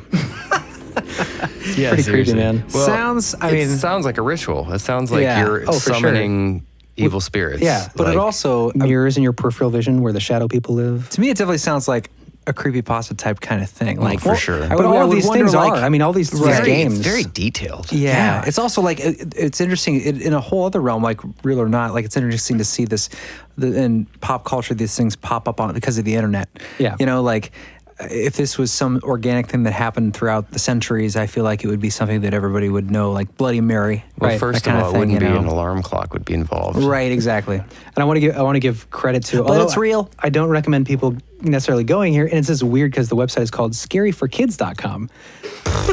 Wake up at 3:30 in the morning. Yeah. Like, don't tell your parents. It definitely sounds like this whole website gives me a weird feeling a little bit because, like, yeah, I would love to have this when I was a kid because these games would be creepy as heck. Yeah. But also, like, I'd want to do them or try them or like make my friends do them. But it's weird just going through because an adult put this together and there's a lot of creepy games in here, including Bloody Mary and those kind of games. This is way more involved than Bloody Mary, but it still seems like, I mean, it has the same level of creepiness. It's just way more involved, which makes it even creepier. Like, the time you're effort. You're ritualizing something. You're summoning something. It seems like, and that's regardless, the whole point. Yeah, if the other kings. Yeah. Oh, that's what's interesting about it. If there were a supernatural bent to it, even if it was like a modern creation, I could totally see it working in the way that like because you're putting so much emphasis on your intention is to bring something forth. So just because it's a new mold, it's creepy. Yeah, it's definitely creepy. Let's do it. No, thank you. I know, like you have that hunger, this weird, like I have this weird, like dark curiosity that I can feel pulling at me. Like, oh, what is? I have no desire to do that. It's not a desire. It's like a curiosity but I am a little too cautious about like what can actually come into you. When you're a kid, you don't really think about like, oh, I could actually experience some dark things in my life if I let something in. You don't think about that, right? You know. Yeah. Even if it's like just opening your own psyche. Well, it's just like you don't think about death being an actual, really like you don't really think about it. You know it's out there, but you don't really know it when you're a kid. It won't happen to me. Yeah. So this Halloween, I'm young. Don't play these games. But if you do, go to beliefful.com and leave us a speak pipe. That's what happened. What the name is of the demon that inhabited you. Someone out there that's super brave and wants to try that. And is above 18. I pray for you. But it would be interesting to hear the results. Yes, and if you do go in there with protect. John, did you ever do like the Bloody Mary game at camp or anything? At camp? Yeah, I remember doing it like Camp Moana one time, like Bloody Mary. Did you ever do any of those games growing up? I don't know if I ever did the Bloody Mary one. It seemed pretty like summony too. Like I kind of knew that was summony. It felt dark to me in a way that didn't feel safe. Yeah. Well, that's the fun. That's the weird, ironic thing about these games. They're you do it. I guess it's like a test of bravery. Like an but adrenaline really, rush, and it's a general rush. But the interesting thing is like general rush. It's a gentleman rush. It's a gentleman's rush. It's a gentleman's rush. Gentleman'srush.com. Gentleman's rush. Gentleman's rush. That's something what they used to call heroin or cocaine or something. Like the most polite porn site, gentleman'srush.com. It's like just panties and lingerie. Gentleman'sthrust.com. Gentleman's thrust. I'll give you a gentleman's thrust. Well, what was I saying? There was a reason. I totally lost it. Time's up. Okay. Time's up. Ding ding. So there we go. So that's my segment. Late. That's pretty much wraps up the Ouija segment. The only other thing that we had before jumping to the last segment, if we wanted to, was we had a really good story that related to our last episode that someone wrote in. Okay. That I would like to read real quick. Go for it. We had the episode on shadow people. If you haven't listened to it, go back and check it out. We had a really good interview on there. Stop everything right now. And go. Pause this episode and go back. You cheaters. Okay, so this is from Laura. Sorry. This is from Laura on Facebook. On August 19th, she sent this to us. I was listening to your podcast about shadow people. Fascinating topic. There was something one of you mentioned about the experience. It was the waking up terrified, like there's something scary hanging around. The time it has happened, I'm able to move, but refuse to do so because it feels like if I move, whatever it is, it will know I'm aware of it, and I guess, in my mind, attack me. During those few times, I don't remember having a nightmare. In my case, I have never seen a shadow person the times I have woken up like that, and it makes me wonder if it's actually a shadow person. The reason that I'm unable to tell if there's a shadow person involved is because I'm myopic and astigmatic. Like from 20/20 vision, I have 12/13. When I don't wear glasses, everything is extremely blurry. So waking up in the middle of the night, I can't see details very well. And it's fucking terrifying. That last part I added. That would be terrifying. Yeah, I mean, just the idea of like waking up in that state of terror scary part, and then not being able to make anything out, not just because it's dark, but because you have a condition with your sight. Yeah, like you can't really know. And you can't remedy that unless like what you get to your glasses and turn on the lights. You just have to so lay you can't there even and- like It's the beginning of a scary story. Yeah. Not being able to see. There's a good movie like that came out last year. I think it's called Hush, about like a killer that comes to a blind woman's house. Or was she deaf? Oh, I saw that. She's deaf. Yeah, She's she's deaf. deaf. That was a good movie. It was good. But thank you, Laura, for that. That was a really Thank you for sharing that. That must be pretty. It's a creepy terrifying. situation. Yeah. Well, let's take a little break here because we've got some activity. We have some some of us that is paranormal not or paranormal. otherwise. It is the hair salon above us. It is pounding around. All right, we'll take a quick break, guys, and we'll see We'll you come in back. We'll come back with the news. Yes. Yeah. A little bit of news, A little bit of news, a little bit of a brighter, sunny topic. and then it's Not not sunny. It's just mysterious. It's not as A different intense. slant. Yes. All right. Less board murder. We'll be back.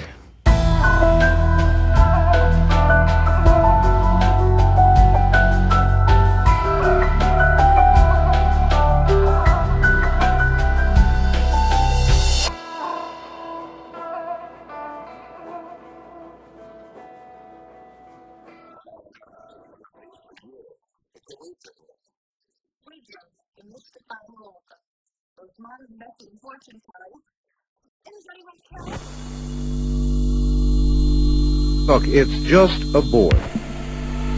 It doesn't matter whether it's a Ouija board or some other instrument. You're consciously inviting an entity to you. You know not what you do. My advice is, don't do it. I want to tell you that Ouija board, if you mess with that, it happened to me when I was 9 years old. It's an entrance for a satanic spirit to enter your body. A kindergarten teacher is removed from her class today for using a Ouija board in front of her students last week. The child told his mother his teacher turned off the lights, pulled out a Ouija board, and started talking about scary stories and spirits. I'm telling you, leave it alone. You're sitting down to consciously invite an entity to direct you. It is not a good idea. It can cause the worst type of nightmares and the worst type of life that you could ever have. You be damn sure you think hard about it before you invite something in you don't want to keep you company.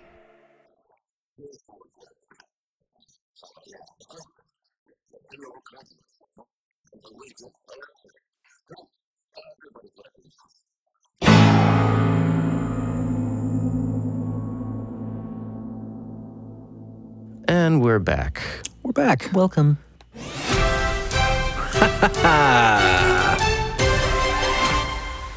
It was like the In the news. the most like That was beautiful. generic CNN. I love it. That's fantastic. It's You do it again. Of course I can do it as many times as you want. I don't want it. Oh, yeah, we're now. We are valid news. Welcome to Gleeful News. Bert Schlanger. News you can question. Anyways, so I don't know why I felt like doing this topic. It just seemed really interesting to me and sort of kind of poignant where we're at as a society. I'm sure you guys have heard about the fire that happened in Brazil that took out their most treasured anthropological museum that housed a plethora. I think it was like over 20 million artifacts. Wow, 20 dating back 11,000 years. Yeah. Wow, Gone. Tragedy. It's like our oldest recorded history, right? Like as far as we can really go back. Well, it housed the oldest skull ever found in the Americas. Yeah. Wow. And I'm just going to read a couple of headlines here and just a brief kind of synopsis of what happened. So millions of artifacts lost as flames engulfed the National Museum of Brazil from the Evening Standard.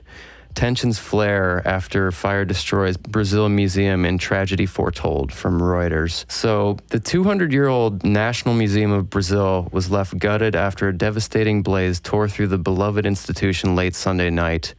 Though the extent of the damage remains unknown, aerial images show widespread damage throughout the building, which was home to an estimated 20 million artifacts spanning 11,000 years. On Monday, President Michel Temer called the loss insurmountable. However, one of his opponents in the upcoming presidential election, Marina Silva, was less conciliatory, describing the fire as equivalent to a lobotomy of the Brazilian memory. Wow. Which I think was kind of a profound statement. That's pretty poignant. I have no words to say how horrible this is, says Brazilian anthropologist Mariana Francosa. The indigenous collections are a tremendous loss.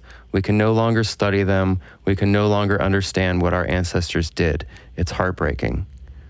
So that's a nightmare to understanding your own history. Yeah, it seems really strange. What's I have to bring in the conspiracy element to this. Well, that's why you're talking about it in the first place. We're going to bring up. Ooh, hearts. Okay. That's a little. Chris got really upset. Chris got very upset. Knocked his beverage over. Human history gets destroyed. Thanks for ruining my segment. Go on. What are you doing? So, I'm very curious they didn't mention how much this was actually worth in dollars, but I would imagine it's in the billions. Well, I'm sure it's priceless. Priceless. Well, it's priceless, but I find it strange that obviously the Brazilian government has problems. Like, it seems like there's a lot of corruption that goes on in these places, bad decisions with funding, which I think this is going to be blamed on some sort of electrical. They don't know how it happened, but it did happen in the middle of the night when no one was there. And when the fire department showed up, they said that the fire hydrants didn't work. They're low pressure. Low pressure. They'd use a local pond or something. Yeah, they had to go drive somewhere else and cart in the water. But, making the connection as far as just the amount of history and being in South America, just the amount of living species that were being studied is insane. Like, it's the history of life there. I mean, so yeah, not just that, they had a lot of ancient Egyptian artifacts. They had so many. They had not just native indigenous mummies that were there, but they also had Egyptian mummies that were there. There was a lot of artifacts from Egypt too. So it's a kind of a combination of global. Yeah, well, and anywhere you see these kinds of like the archaeological finds, like that have tie-ins across, across the globe, to use that dirty word, globe. Internationally, you have these finds that are like, where they have these cross-cultural connections when cultures shouldn't have been able to communicate with each other, and you go back to the Atlantean idea or some sort of great civilization in prehistory. And I mean, it just reminds me of the story of Alexandria, Library of Alexandria, when that was burned. And there's different ideas of who actually was behind the burning of that. But that contained all human knowledge at that time. It just, what was lost then? What ancient, lineages are now prehistory, civilization records, with and all the things that are magic going on in the Middle East with erasing the history over there, just these ancient pieces of architecture and sculptures and things like that have been destroyed with the wars and stuff going on. Temples, statues. Just a lot of very old things. And I just feel like there's this sort of theme in culture right now where we're trying to get rid of history, even in the United States. Yeah, erase history before we can understand it. Yeah, well, even before we understand it, or it's just sort of cutting off the link to our past. And as technology grows and we have more opportunities to understand the past, it seems, obviously this is all speculation. Right. And there's no real ties, but with the next segment that I have coming up, there's a channel that talks about sort of like the time that we're in, and one of the reasons that she's communicating with these beings is that humanity is sort of under an assault right now. And she talks a lot about the Earth being this living library where it's like a jewel. I've heard that before. The universe. It's just teeming with life. Right. And these other beings that have come here are exploiting it, and they have no intention of keeping this place alive and teeming with life. It's more just exploiting it and erasing our history. And so I just thought it was an interesting tie-in. Well, before and you a sad turn for Brazil. I feel bad for the people over definitely. there and for us. Well, did you see they just had a bunch of protests because of this? They're very upset with their government, obviously. And that's mismanaging of resources. Right. One of the arguments was that there was this, completely corrupt thing where they had funneled it was supposed to be 70% of the funds that were supposed to go to the anthropology museum that were just siphoned out to do other things. They were super upset because they just had the Olympics and spent so much money building these facilities to house this once in a generation thing where it was going to be in Brazil, but wasted all this money on that and didn't put any of it where it's supposed to be.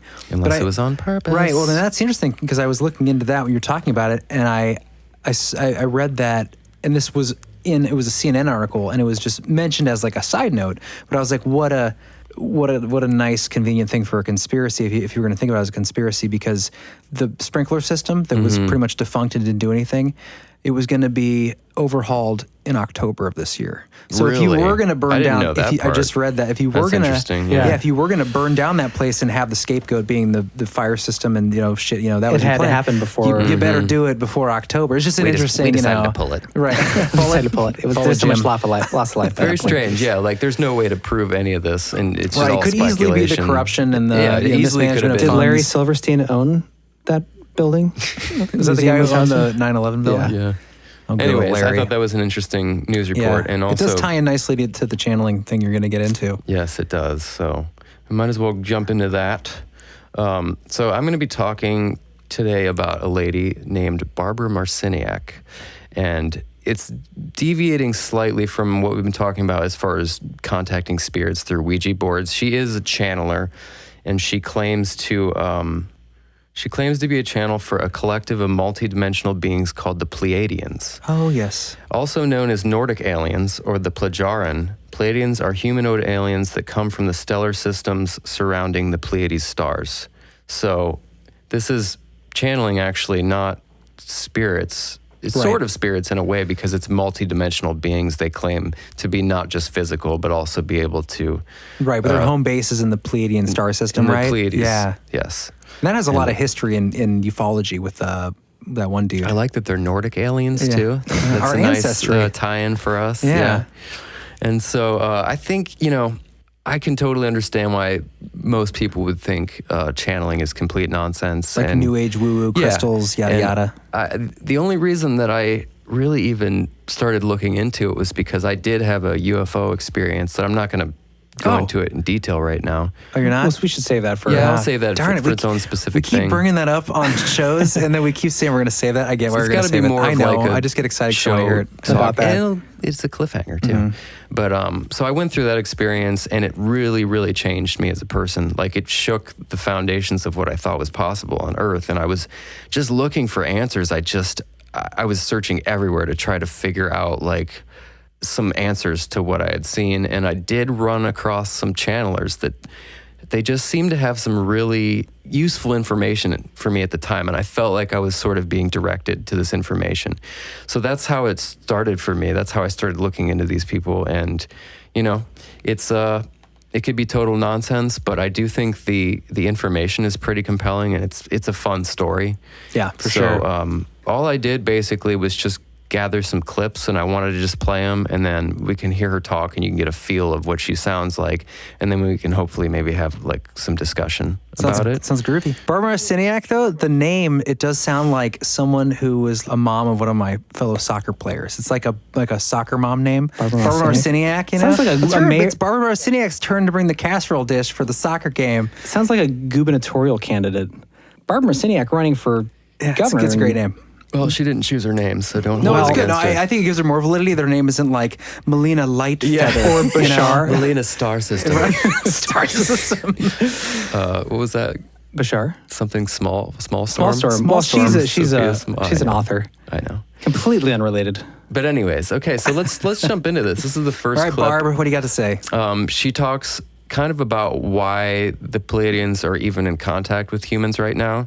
And it just kind of gives a brief intro as to, her and some of her ideas. Let's hear what she has to say. Good evening. Good evening. We are here, and once again, it is our great pleasure to be in your reality. So, You have figured out by now we are the Pleiadians as we speak through this, our vehicle. Many of you know that we have talked about the reason we have come to Earth. And one of those reasons involves a tyranny that grew out of the nanosecond in another line of time. And we told this story back in 1988 and 99, 89, and those early years. And we said we've come from the future, and we've come back in time because from this 25 years of accelerated energy, a tyranny grew, and it eventually reached us in the Pleiades. And the tyranny was based on humans abdicating their humanity and becoming basically cyborgs. So that's the interesting. First clip. Yeah. I think it's my first impression is it's hard. I think when you hear a human saying it, my initial response is like, it sounds like science fiction, but that's just, I think, because it's kind of like coming from someone who's never heard any of this before, and then she's talking about like a tyranny spawning from a nanosecond. Yeah, it's very sci-fi. Yeah.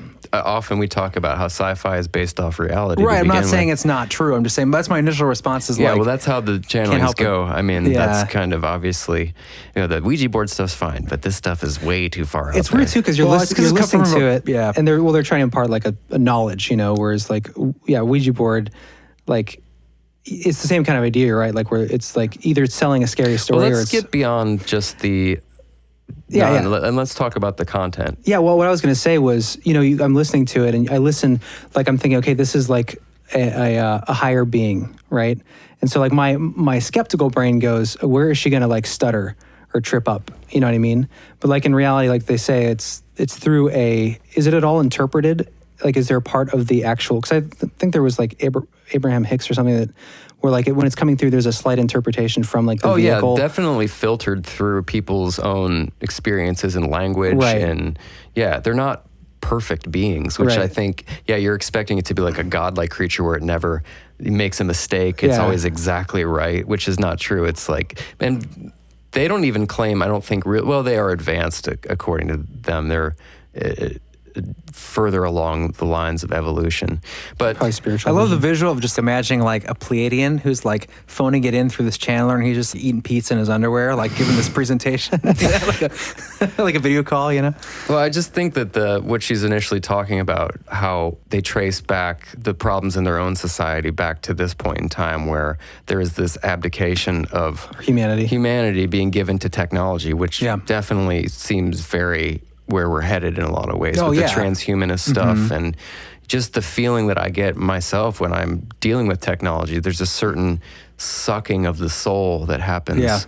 And disillusion. you definitely have to get over that initial sort of like just the channeling. Hearing someone channel is bizarre if you've never heard it before. Right. It doesn't, to me, it doesn't sound weird because I've heard it so many times. But just for the people that have never been exposed to any of this stuff, it's going to sound a little woo-woo, obviously.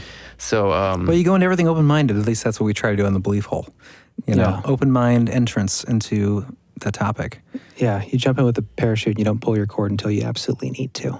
I just don't understand why this would be even such a hard leap to make with all the other things that we think about. I mean, it's basically just using a connection, like a human, as a way to transfer information. Well, it's certainly possible. I'm just saying, like, I'm not saying it's not possible or this person's lying. I'm just saying. But the way that you made it sound, it's like it's really hard to suspend belief because you actually hear the voice. Well, you hear someone, like nowhere can you hear someone imparting direct knowledge from another species or higher dimensional being except through channelers. So it's like the one thing that when you hear it, you're like, there's more pressure on it. It's like this. What about through like writing and stuff like that right. too? I think it's the same thing. Yeah, it's the same kind of thing. Because of course there have been like in the past, obviously there's been hucksters and fakes, and like obviously you wouldn't think that every channeler or whatever is real. No, for sure. And this, like I said, this is just it's. I think it's fun and it's entertainment. And it's interesting. There's obviously good information. Like that's the thing is I've listened to hours and hours of her talk, and the information is very like personally transformative. And if you can get past, if you can let yourself sort of go for the ride a little bit, like regardless entertain the idea at least. It's just get past, good evening, sort Right. of stuff, and just take the information for what it is and see how, if it resonates with you at all. Yeah. It's interesting. Yeah, definitely. Yeah. So let's, this is the next clip is her talking about being careful when you're doing this stuff and some of the beings I think you can run into. The more grounded you are, the greater will be your vibration of understanding yourself as energy. When you are not grounded, you cannot really understand yourself as energy. And you start bringing in beings from what we call the lower astral realms. These beings, again, some of them are lost souls, some of them are mischief makers, some of them claim to be aliens and all kinds of things. So if you are dealing with this, or you are knowing anyone dealing with this kind of thing, you want to be strong and solid so that when you are dialing up into the other realms, you are here and you are really calling on a telephone. You are not, let's say, letting them take you over. Yeah, that's interesting. I've heard that before. The lower astral plane energies. I heard a story about it was a channeler, and she brought this guy in, and they were doing like past life regression, and he got completely consumed in it. And she told him that there was this person that came through that was like his lover from a past life, and he like ended up leaving his wife in search for records on this person, and then ended up going to another channeler who was like, you need to watch out. That person is channeling people from it's a trickster spirit, Oh, yeah. And then he found out later that supposedly the next channeler was like a trickster spirit. It's like, how do you know who are the trickster channelers? Yeah, well, that's the whole thing is, I think she's talking about that, is you need to be grounded and know who you are as a person and be centered in yourself in order to properly do this kind of work. Right. You can't just, have been watching Hey Dude for 3 hours before you. Right. You know what I mean? Like, you really have to take the time to be alone and ground yourself in a way that when you do this kind of thing, it's not like you're just this pushover. It's like, your center. Yeah, and also, I mean, I would imagine like pay attention to warning signs in your life. Like if you're listening to certain channeling or whatever, and it's not doing positive things for you, but it's distracting you from good relationships in your life, then there might be an indicator that that's a trickster sort of entity that's giving you channeled information. Yeah, for sure. I mean, that's all comes back to the grounded part. Yeah. If you're grounded, and you won't fall for stuff like that. You'll know the difference between truth and someone that's trying to use you for something. Yeah. Interesting stuff. Yeah. Beware of those tricksters getting you to watch Hey Dude for 3 hours. Who watches Hey Dude for 3 hours? Worth it. Good show. On a mushroom trip. But yeah, good advice. The next one is, I think it's a short one. It's about God or the Creator. Our vicar was explaining to you about the Creator. Who is the Creator? The Creator, it's unknown. We don't know who the maker or the Creator is. No one does, but everyone knows of it. It's not a man, it's not a woman, it's not a location in another galaxy. It's not found in a black hole, it's not found anywhere, yet it is everywhere. It is a presence of intelligence that is in everything. Yeah, well, I mean... Nothing super out of the ordinary that you'd expect. A very new agey answer. Should have been like, that's Zorondolu on planet Yashaganine. I like, though, that she says that no one knows, and that's just that, even though that they're really highly advanced species, that it's still unknown. It's sort of this mystery of the universe that... Yeah, I mean, because that seems the most realistic to me. That just because you're an advanced, some sort of species. Oh yeah, his entity. name's Bob. He lives down the street. Yeah, he created everything. That also is dangerous. I feel like if you were, not that she is, but if you were like, I feel like there's so many people that like, whether they're supposed prophets or they're, they can predict things as soon as they, like psychics, if they say it's going to happen on a certain date and it doesn't, then they're blown. Right. It's hard. Like that's such a huge question to answer. Coming in 2012. But I think that's an honest answer, no matter. As honest as you can get. I mean, as far as she didn't. Yeah. It's also a smart answer too. I would say so. Yeah. It's also an easy answer in a way. It's not like you have to give any real details about anything. Right. But it does also make the most sense to me. Yeah. So the next one is about this clip sort of summarizes why I think technology can be so dangerous for future leaders. And I've always felt this, like everyone's just like, who cares who has the information of who's everything you've ever searched, everything you've ever looked at. Spied on. Yeah. The cameras and things that are evolving right now. I'll just play the clip and see how it works.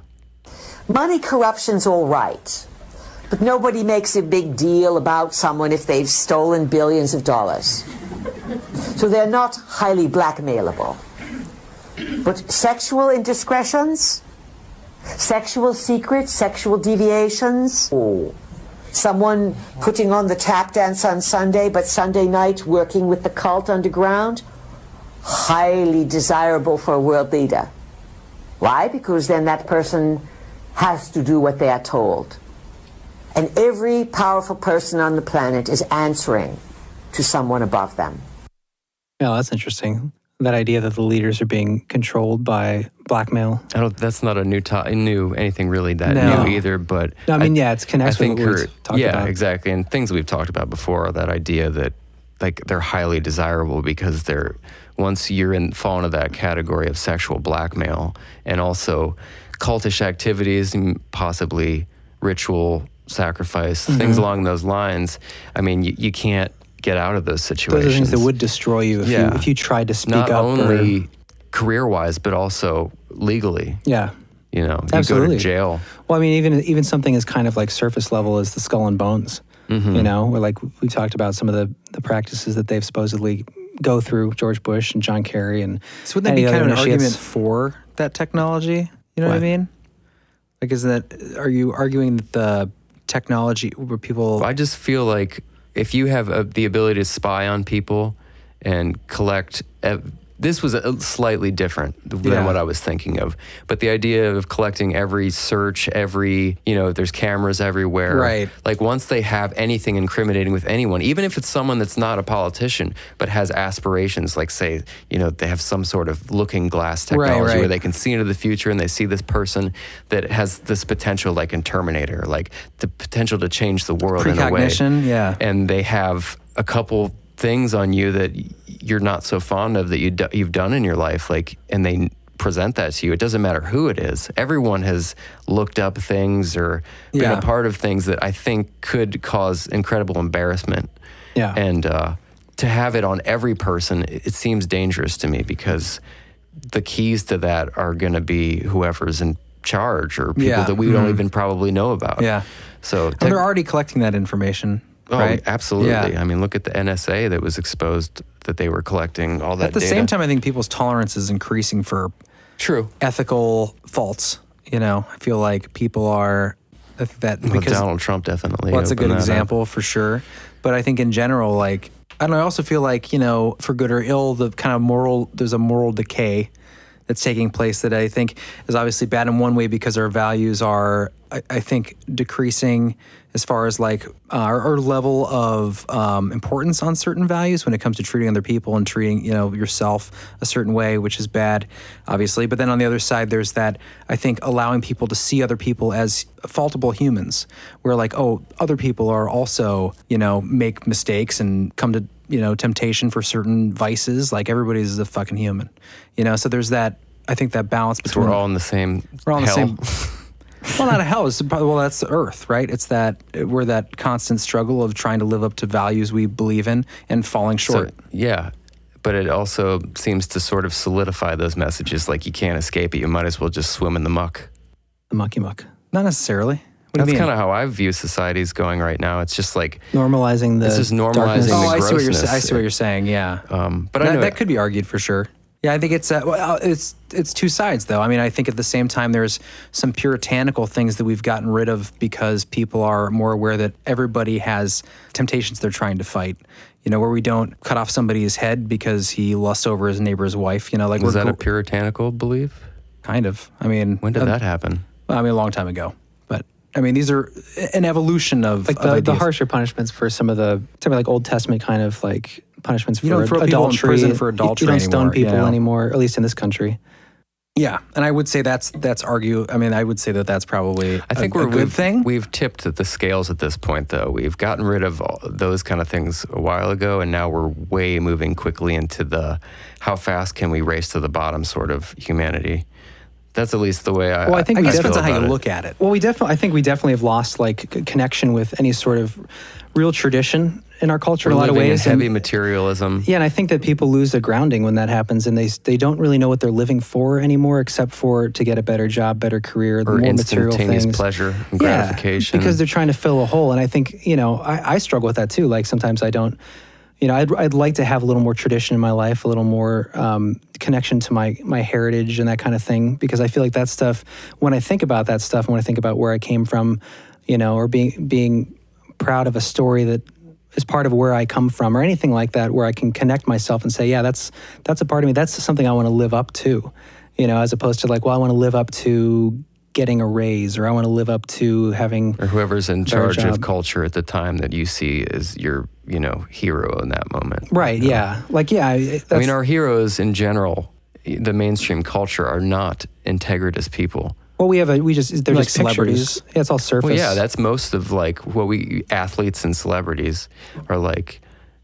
A lot of what we consider to be heroes in the mainstream culture, not Right. mine. I mean, well, yeah, I mean, most I think people, great thinkers. A lot of people listening to this show, like That's the not heroes gonna be would true be for like them, Jordan probably. Maxwell and David Icke. Yeah. And, Well, this is not the mainstream. yeah. Well, I'm sure anyone listening culture. probably agrees with this already. Or no, not necessarily everybody, but yeah, I think Like Beyonce.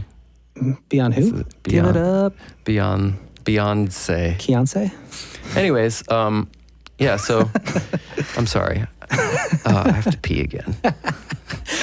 Your time is out. I didn't mean to have to cut you off there. Do you want to finish your thought? I had one more clip No. to play. I did not have any more thoughts. But this is not the same channeler, but I thought it would be a good lead into maybe a future episode with the Dogman. Oh, really? You have a channeling? talk about the Dogman? Connects to the Dogman? It's back to Halloween. This is another lady that channels. She doesn't channel. She lost her son years and years ago. But she has. I think she just couldn't take it at the time, and so she had to look for a way to connect with him again. And she ended up meeting all these channelers, and supposedly her son has been like she now has a blog and asks him all these questions about life. And Oh, she channels her son? no, she doesn't channel her son. She has other people come through. Oh, okay. And so, but she asks, it's more of like a question answer sort of thing about the universe and things like Interesting. that. She's like a soccer mom, but older now. Yeah. But that's what she reminds me of. She seems like a very like. So how does the information come through? She's not channeling No, her son. she works with other mediums. Other mediums. Okay. And then her son comes through the mediums. And then she writes the blog about what the channelers say? Well, you'll hear. Okay. I think you'll Play understand. it up. Yeah. Get to the Dogman. All right, we are going to talk about Dogman. Now, it sounds familiar, but I've had a lot of requests for this, and I don't really know anything about it except that the name sounds familiar. I guess it's a man that looks like a dog. I mean, tell me about it, Eric. Eric says that there is this creature that he says there's pictures of it. Has been a lot of pictures of it on the internet, and he said that some of them are very accurate. And Wait, you mean photographs, Eric, or drawings, or both? Photographs. Oh, he's saying, wow. that are authentic. And he says that they call him Dogman, and he says them. They call him Dogman because they don't walk on their four legs all the time like a man. Yeah, kind of like he's telling me that they're really not from this dimension. Oh, kind of like Bigfoot. And I asked, and he says they're like that, but they're not as mature. And when he says mature, they're not as. He says they're definitely not as peaceful. But that's he a says fact. they're just not as intelligent, because he's telling me Bigfoot, they're very intelligent and they're very evolved. He said this one, they're just not from this dimension. Interesting. So yeah, it's kind of a funny time with Bigfoot. My first thought was like, Eric has the internet? There's pictures of him on the internet. Nether realm? I think, well, it's interesting because, I mean, obviously, like, if you're familiar at all with, like, the Dogman phenomenon, which we are going to get to next episode, I hope. Yes. Because that's what, I love that topic. I mean, I think there's a lot of interesting, compelling evidence for it. You don't think Eric has the internet? It's fun. I hope Eric has the internet wherever he's floating He's a around. spiritual being. He can He do lives whatever in he the wants. internet. He's the ghost in the machine. But yeah, no, some of that stuff definitely goes in line with, some of the accounts and the reports of Dogman, I mean, there's definitely a debate, just like the Bigfoot thing. Like, are they other dimensional? Are they material? There are people that are really pissed. Like, God, just keep it out of the spiritual zone. Like, these things are the upright walking mammals. Just Gigantopithecus. They're just not identified. And then there are people that are like, totally, yeah. So I just thought it was an interesting time. Yeah, I never thought channeling would tie in with Bigfoot and Dogman. Well, it's funny. Eric says there are Dogman called Dogman because they stand up. Well, that's the thing about that. When Jeremy first got into the Dogman thing, a year or two ago, as soon as you were watching YouTube videos, was that right around when you thought giants were mountains? Mountains? Oh, I didn't even get into that. They're not mountains. They were mountains. They were giants. They were giants. Another day. Another day. Anyway, when you first got into the Dogman thing a couple years ago, I remember thinking like, "What? This sounds like the most ridiculous thing I've ever." A Dogman. Yeah. Well, the because name I think just the name kills it. If you think about it that way, but then if you really like look into it, the name is what ruins it. I think for most any serious cryptozoologist, initially is like, I'm not going to look into that. It's obviously ridiculous just by the name, but really the concept that there's some sort of cryptid out there that it's like, I mean, it goes back to like the Rougarou and like, werewolf legends. It's all the same thing, but minus transformation, basically. Right. Skinwalkers. Yeah. Some really interesting accounts that we'll get into next time that are perfect for Halloween. And I think some legitimacy too, really. Like you hear some of these accounts and you're like, it's hard not to believe. Yeah. Well, you hear them. Was that a mentally retarded wolf? Yeah. Oh. I actually pictured that guy. It was sad. Mentally retarded werewolf.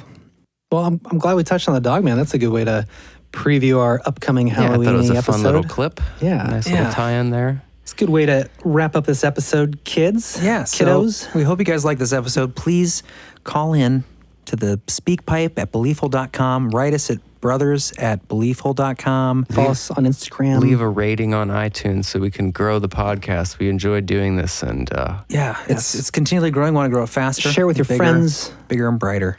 Yes. And thanks to everybody. Yeah. Thanks to everybody who did write in. Yeah. One more thank you to AJ. She's covered 2 shifts for me so far so I could record 2 episodes. So is she a listener? She's a big fan. Cool. So she keeps giving up her special time so I can come here. Special time so I can come here and she makes lattes. Sounds a little personal. Yeah, well, I mean, everybody has their own special time. And thanks for Jennifer for the hearts on CastBox. Thanks for Jennifer. Thanks for Jennifer. We heart you back. Thank you, God, for Jennifer. Yes. Anyone else listening on CastBox, leave us a review on there because that was sweet of her and it made our hearts feel warm. Yes. Yeah. And then if anybody's listening on any app platforms for podcasts, if you subscribe, you'll get immediate updates when the next one's available. So don't forget to subscribe. Yes. Smash that like button. Smash that like button. Smash it off. Well, you guys, thanks for listening. Next time, we'll see you at the end of the month, and we'll have a great Dogman episode, right? For the spooky, spooky season. Drive safe, everyone. Drive safe. Buckle up. And regardless of whether or not Ouija boards are real or channeling is real, just be careful. And also, have a good shower. Yeah, don't forget. Clean off that dirty muck. Goodbye. Goodbye.